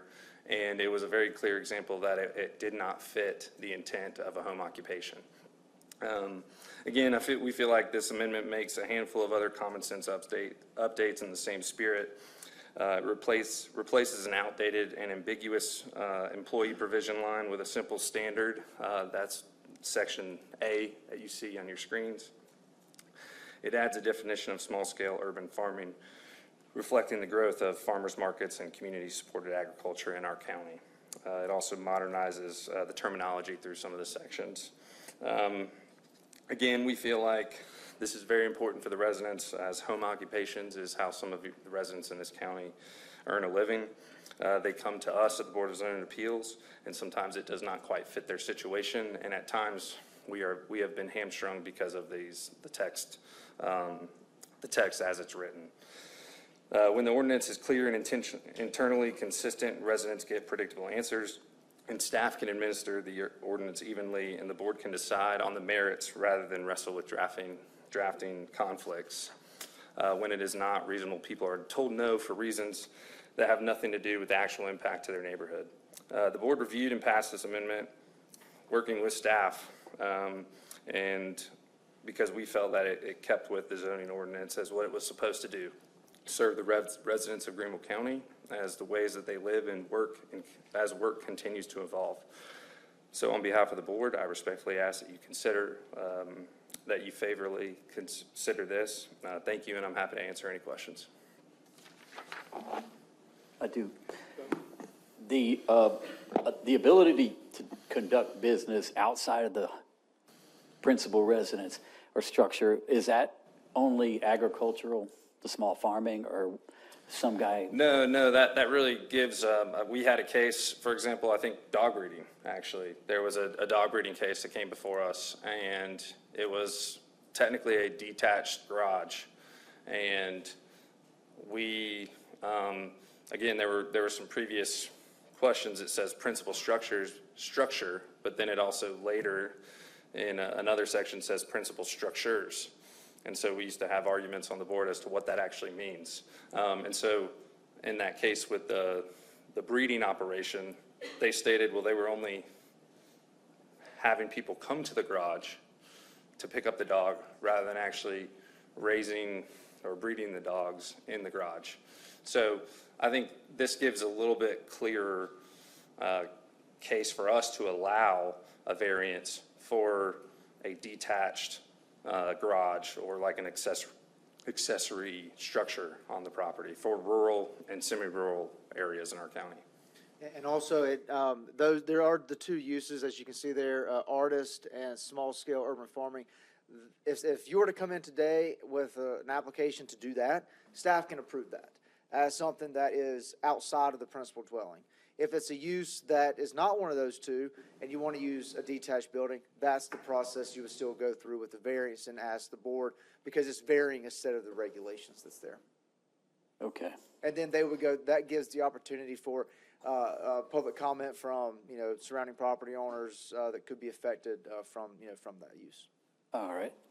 And I was on the BZA, by the way, and one of the things that had come up is that sometimes the applicant isn't upfront about their HOA not allowing something. Do you guys have a rigorous process of making them bring in the covenants? And because you certainly wouldn't want to, once they get an okay from you, they think it's still okay. Sure. But it's not okay. Do you still have a process to? That's a good question. I'd have to defer to staff on that. I know on our application, we have a checkbox that says, is this against any, this against CCRs? So if someone's not, if someone's lying on their application, we don't have a way to correct that. I think staff normally does a good job of researching for us to provide us the necessary information in our packets ahead of time. And I think there's also a mechanism of which residents can complain, because if they were lying on their application, that would immediately revoke their special use permit. Yeah, South Carolina Planning Enabling Act states that local government jurisdictions have to inquire whether or not there are deed restrictions. It takes us out of the title search process for trying to research those deed restrictions, because as you know, some that can be old, old but still are active. So we had that on our application, are there any? And if they say yes, then we automatically, provide those to us, and we'll make sure if there are anything that would prevent us from moving forward. Okay. If they say no, then we move forward with that until we receive, the state law says that if we are given the documents that show otherwise, then that's pretty much where we stop and say, you got to clear this up first. You said no, you got to go clear this up and then come back. I think we've had a few examples of that too, with people that send emails and complaints to us. Yeah, and we find out at the meeting when someone Yeah. comes and speaks in opposition, and then we hold the docket and say, y'all got to figure that out first before we can move forward. Perfect, okay. One last question was, does the sheriff know about all these applicants doing small-scale farming inside their house? That I cannot speak to, and I'm When we unaware tell of it. somebody currently that they can only do it inside their home, they kind of shy away from it. Okay. So we have had some people want to do, Todd, I think we've had some want to do the Microgreens microgreens in their inside, yeah. basement with the hydroponic system. Yeah. Yes. Definitely gotten that question. Last thing, the planning commission's all here, and thank you guys. That's a lot of service on these boards, and it's volunteer, so thank y'all. Does homeschooling fall under the definition of child daycare home? That's a good question. If you don't mind, if it Please, is a parent teaching, then that has nothing to do with us. If you're teaching your own kid and homeschooling your own child, we're not going to get involved in that. If you are homeschooling another child, we would probably put that more under a tutoring or something of that, which would be something that staff could approve. But once again, you start getting into multiple. Like a co-op. Yeah, then you're start going. It's that life safety aspect. And one of the things that was on here, Todd, if you'll go back to where we struck the parking, I think we did take out. Maybe it's not on there. The zoning ordinance currently has a section for to adhere to Article 12 of the zoning ordinance for parking. Well, these home occupations cannot adhere to Article 12 because Article 12 requires there to be handicap parking. If you have handicap parking, you got to have handicap access. You got to have handicap restrooms. You got to have the whole structure has to be handicapped. So in essence, you're completely altering the home into a non-residential use at that point. So that's why we took out parking adhering to Article 12 and just put a limitation on how many people could actually be there. Mr. Chairman. Well, Oh, sorry, go ahead. don't mind. And Mr. Henderson, people were complaining about people parking in the driveway. We have received complaints about there's always cars here and there's always cars on the road, and it's just. I mean, I understand cars on the road, but I'm trying not to. You would be surprised at some of the complaints that we do receive. I'm trying not to blow a gasket over people just trying to treat our county like an HOA. We receive complaints on someone throwing birthday parties. So. But just to counter that, and I don't disagree with you, we've had it on the BZA, we had it where, say, the boyfriend drops the girlfriend off to go in and get massage or nails or whatever. So you got a boyfriend sitting around outside for 2 hours out, and you got kids walking down the street. So it creates uneasiness to parents. Councilman Collins? Thank you, Mr. Chairman. So the child care would be exempt from the ADA requirements? Child care has to fall under, why can't I think of it, Todd? DSS, thank you. I got too many acronyms running around my head. It would fall under their requirements, so whatever their requirements are, we defer to them. We just allow it there. They have a certain number of kids that they allow in a home daycare center or situation, so we just defer to their regulations. That's because they're the inspecting authority? Yeah, correct. Thank you. Any other questions? I will just add to that DSS, they will often reach out to us to ask if somebody has gotten their approval or permits through us first before they do their part as well. As well as anything related to firearms. ATF requires, for them to get an ATF license, the ATF requires them to go through our process first. Chairman Blue? Thank you, Mr. Chairman. Just doing a quick glance, it could be likely more, but speaking of the co-ops, what would this do if adopted to the co-ops that would have more students, if it's a parent that helps teach 15, or would they have to then comply? We've had those situations currently, and in essence, that's not really a home occupation because they're operating a business, a non-residential use, and probably more than the 20%, 25% that's permitted in the home, due to all the different classrooms that they would have. So we've actually had that situation where someone has moved into a residence and now is operating a full-blown school out of it. They may live in a one-bedroom upstairs, but then the rest of it's a school without any permits, without any life safety, and, you know, without any approvals. And that is a major concern. And, you know, we don't, you know, when it comes to that, that's first and foremost. Right. And I guess the only reason I'm asking is because I have 3 children. So if I happen to homeschool my children, I meet the threshold, but. We don't, once again, if you're homeschooling your own children. Right. But if, let's say, I did become a co-op and I had 6 versus 3, then I guess where does the 3 number, where was that decision, where'd that come from? Actually, that came from me. That's past practice that I've worked in other jurisdictions, where it was 3, you know, that same number was 3, just, it's nothing, it's just a number pulled. It's nothing that, you know, was determined off of any type of surveying or, you know, any type of metric or anything. It was just, you know, 3 was a good number of people that you could have. If you've got a beauty salon, you know, if you've got you and your friend working there, that's 2 booths, and you got somebody waiting. So, I mean, we can change that number. I'm not stuck on that. That was just something that we had proposed. I wasn't trying to argue it either. I was just curious to see where the number came from and just trying to think through any kind of situations where there might be some people impacted by that. And I will say, co-ops, we're starting to bleed into that. It's more than just homeschooling. Now it's getting, I mean, the school system is really more involved in it at that point. And I think at that point, we're going to start looking and saying, okay, we got something different than just a home occupation at this point. This is, you're actually running, it's not a daycare, it's an actual, I mean, you're running something off of the scholastic system, which falls under the school definition of our ordinance. Okay.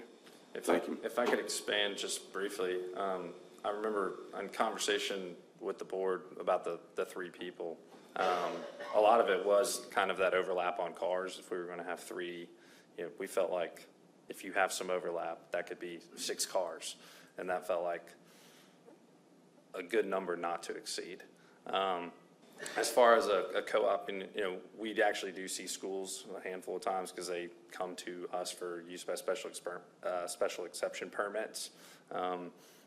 Generally, those are handled. I mean, we have not seen a co-op yet to this day. We've seen charter schools, Greenville County schools, and the big conversation is traffic. Obviously, as you guys know, you are hearing that about every development.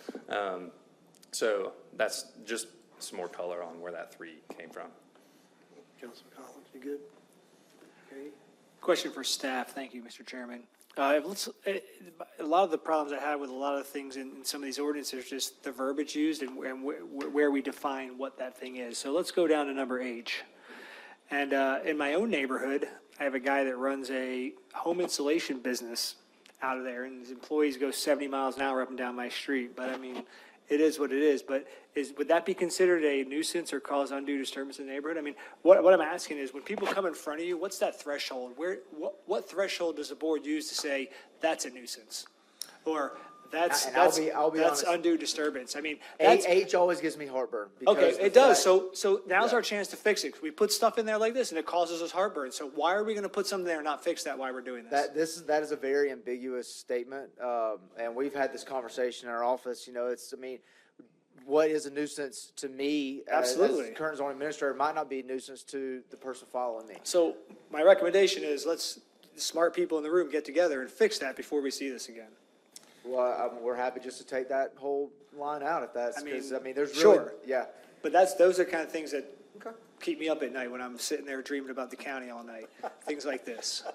If I could expand That was a on joke to lighten the room up a little. It's okay to laugh. We're human. If But I could this is a expand great on point. that, I think the nuisance actually gives the county some gray area to operate, right? Okay, So well, if there's great. a legal, if someone's speeding down your neighborhood, there's a legal ramification there. Sure.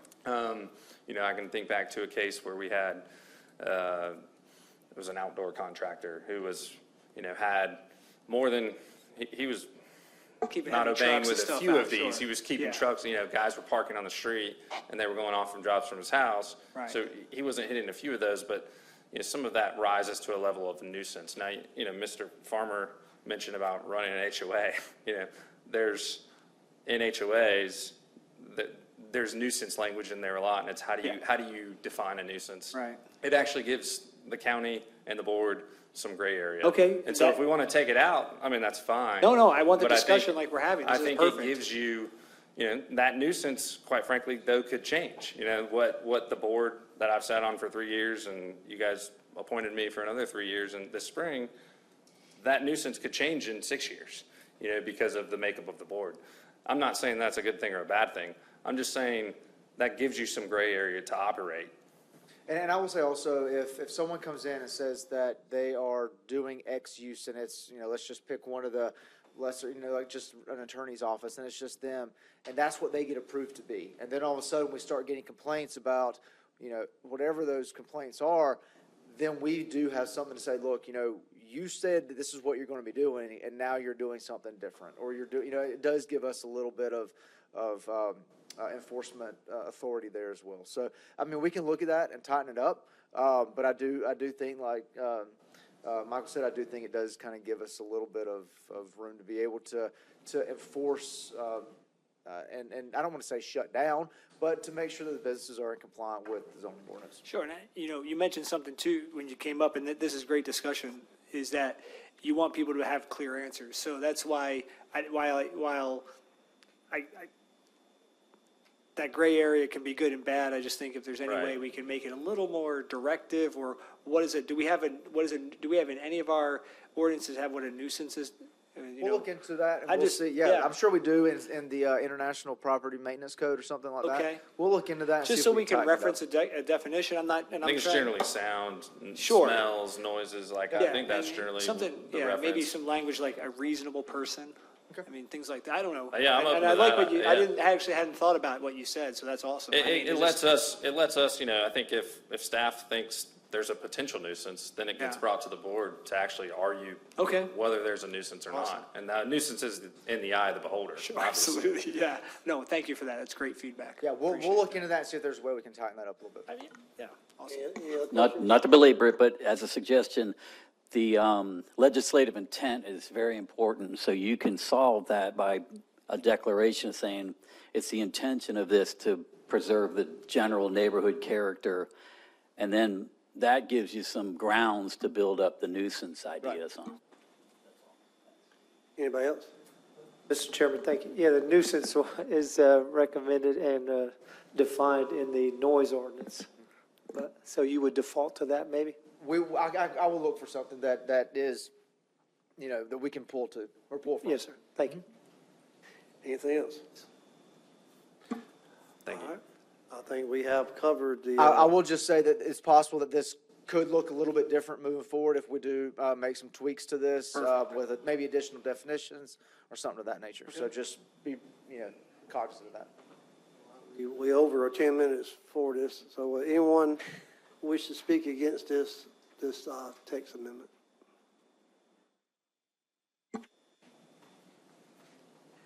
Good evening. My name's Hannah Litzinger. I reside at 1407 Old Gunther Road. I want to say thank you for addressing some of my concerns. I hold a home occupation permit and operate as an art instructor here in Greenville County, and I'm here to address the proposed amendment limiting home occupation permits to 3 people on a site at a time. A rigid cap negatively impacts diverse home businesses, youth enrichment programs, and the families who rely on them. This blanket restriction ignores vast differences in property sizes. Many home occupations safely operate with ample space, sufficient parking, and zero neighborhood disturbance, while maintaining and complying with home occupation safety and nuisance guidelines. Instead, Greenville County could determine capacity limits by evaluating individual property size and capability while enforcing existing nuisance guidelines. Please reconsider the blanket cap for a more flexible framework. And lastly, if this passes, will there be a provision for special exceptions? So I do want to actually say thank you guys for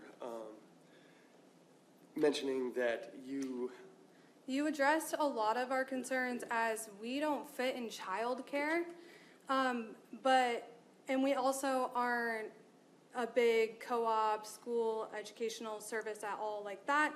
I'm a art educator and I tutor students, but, yeah, 3 students at a time.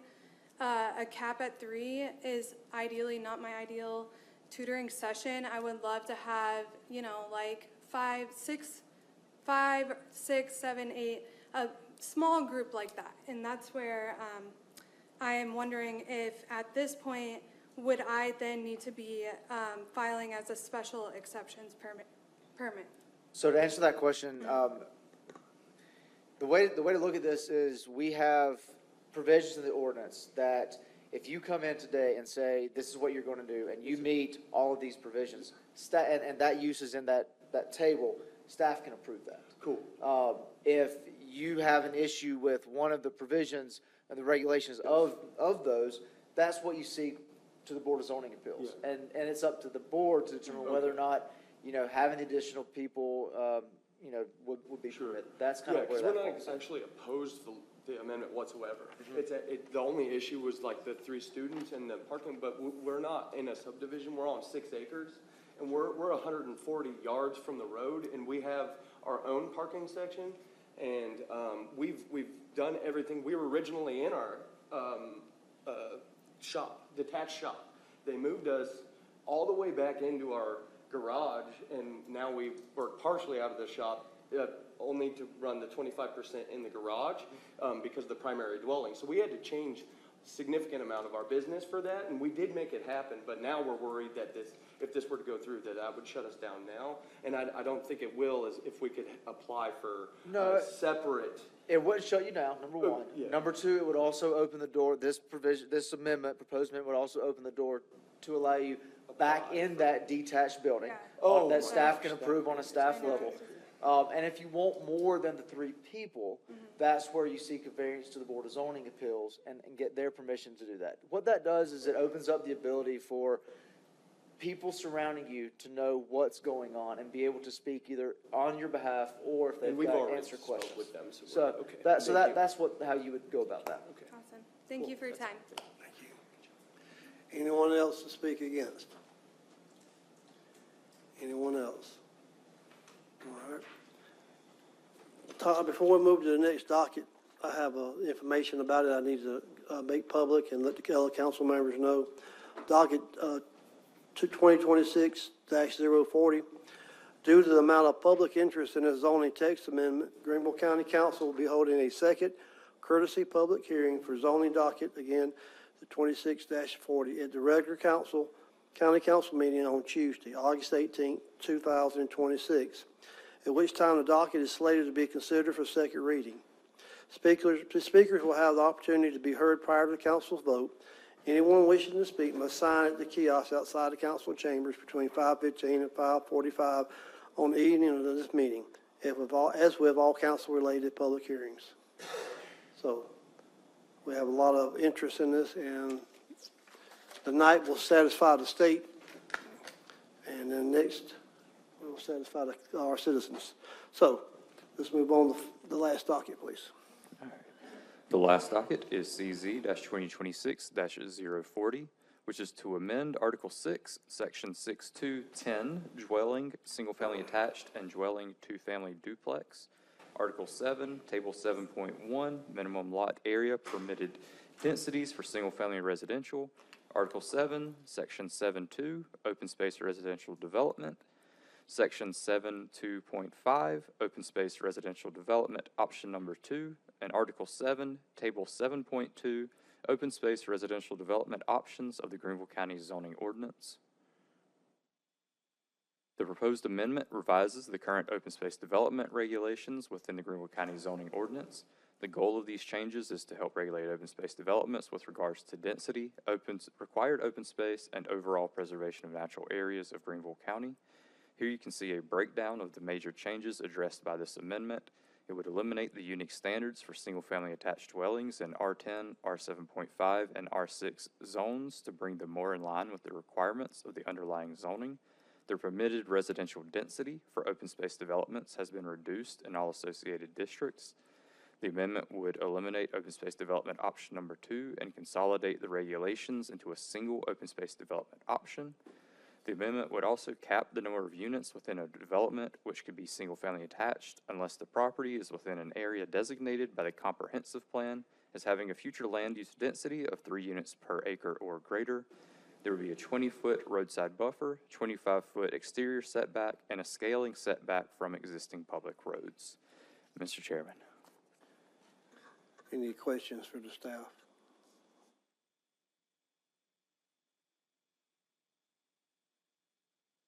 Seeing none.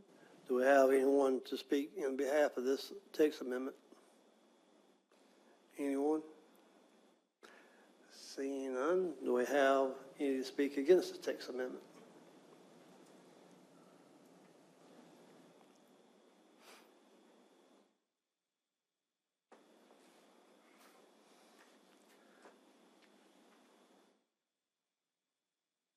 Name and address for the record, please. Yes. William Johnson, 220 East Yellowstone Road. I had sent out an email to several of the counselors earlier today because I tried to get the changes that you're talking about tonight, and I was not able to get it. I'm not sure how any resident in Greenville County could have gotten it, because the links in this, in the agenda did not work. So I have no comments about the changes because I don't have them. So how do we get them? When do we get them for the LDR and also the zoning so that we can be informed before this is discussed further? The Corning, Benton, if I'm correct, Regina told me this is why we are having another public hearing. So that information should be available soon, if not in the morning. And it will just be on the zoning, because the LDR, zoning's got to catch up with the LDRs. I know. Yeah, but with that's being fixed, if it's not already. So that is the main reason we're having another public hearing prior to the vote, so the public will have access to this. Could you repeat for me exactly when that meeting will be? August 18th. August 18th? Yes, so you have ample time before then. And tomorrow evening is the county council meeting, and I think these two things are going to be discussed there as well? No. No? No.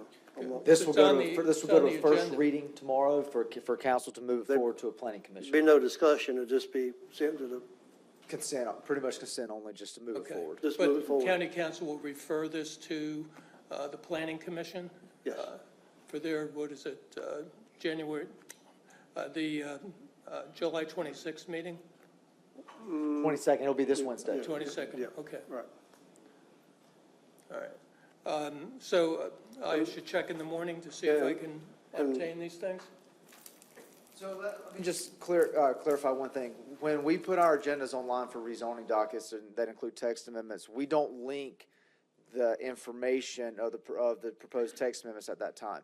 What was underlined on the agenda was the sections of the ordinance that are being amended as just a title name only. It's just this section is being amended. As you kind of see, Todd, if you'll go back to, or you can actually, I don't know if you can see it on that one, but in Todd's presentation, it had those sections and it was underlined. Similarly, if you were to italicize something. So there wasn't an attempt to link the items. What happens is, and this is a weird month because we got such a quick turnaround. We're public hearing, first reading, planning commission, all within 1 week. But typically the way we work is we have the public hearing. After the public hearing and prior to the planning commission meeting, we put our staff reports online. And those staff reports will have information about the rezoning dockets, information about the text amendments, and things like that. That's at the time that information is publicized. This one going to another public hearing will have that at that point, but we'll also try to get the staff reports on tomorrow.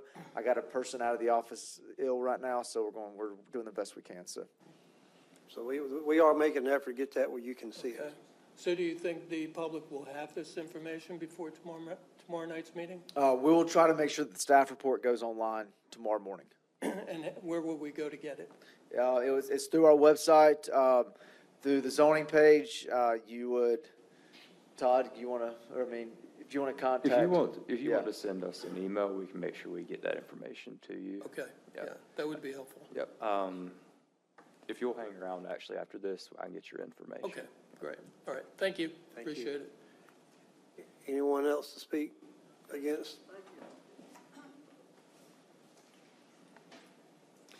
Thank you, sir.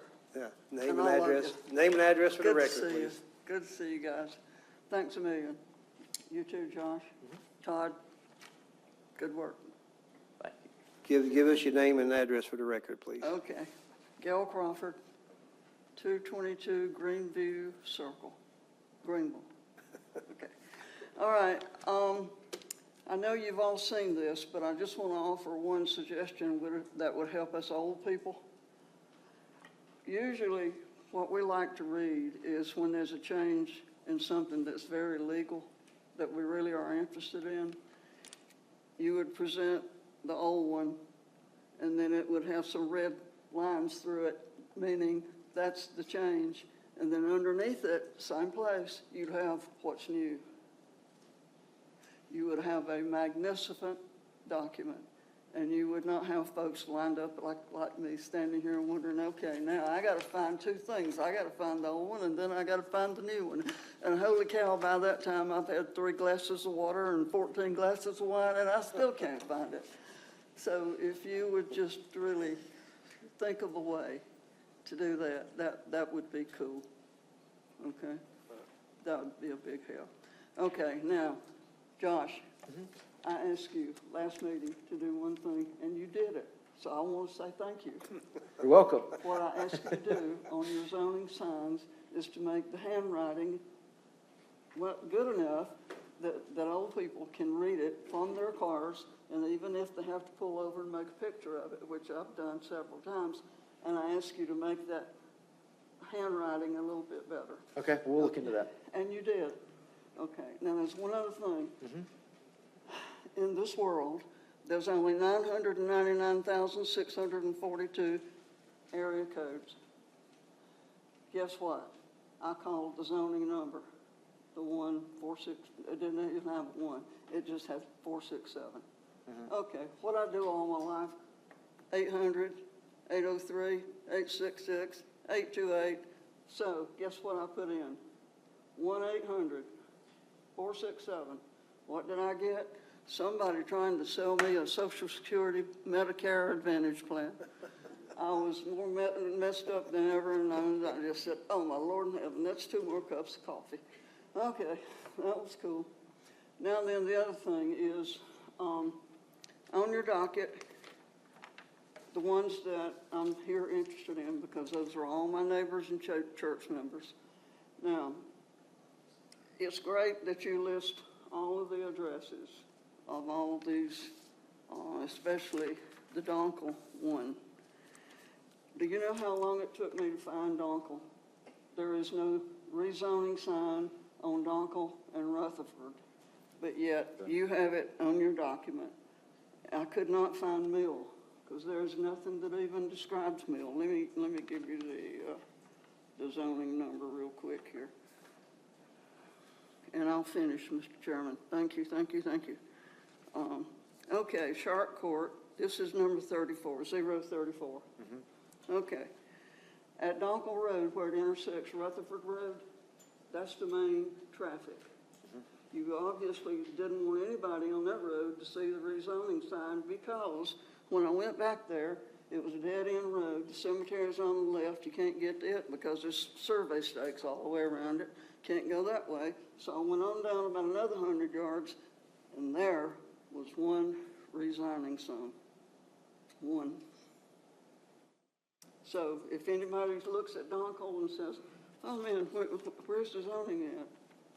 I visited three businesses on Rutherford and Donkel this afternoon, and I think Brenda is prepared to give you a report another time on what those businesses had to say, because I'm sure my time's up. Thank you, thank you, thank you. I have no clue when I'll be here next, but the only thing I can tell you is when I come, I promise you, it's in my heart to speak to you. And Frank Farmer, I don't know you, but I think you dress very nicely. Thank you, I appreciate it. Mr. Chairman, if I may real quick, Steph, so will that be out and available tomorrow? We've I got to know get your shortage. We but- have to get our staff, so when we do our packets for planning commission, and the planning commissioners can attest to this, we provide recommendations and conclusions, or conclusions and recommendations in our packets. In the months where we have this short turnaround, where it's back to back in the same week, we're unable to do that because we haven't had the public hearing yet. So they've already received their packets. We'll send them all of the conclusions and recommendations tomorrow in preparation for the Wednesday meeting.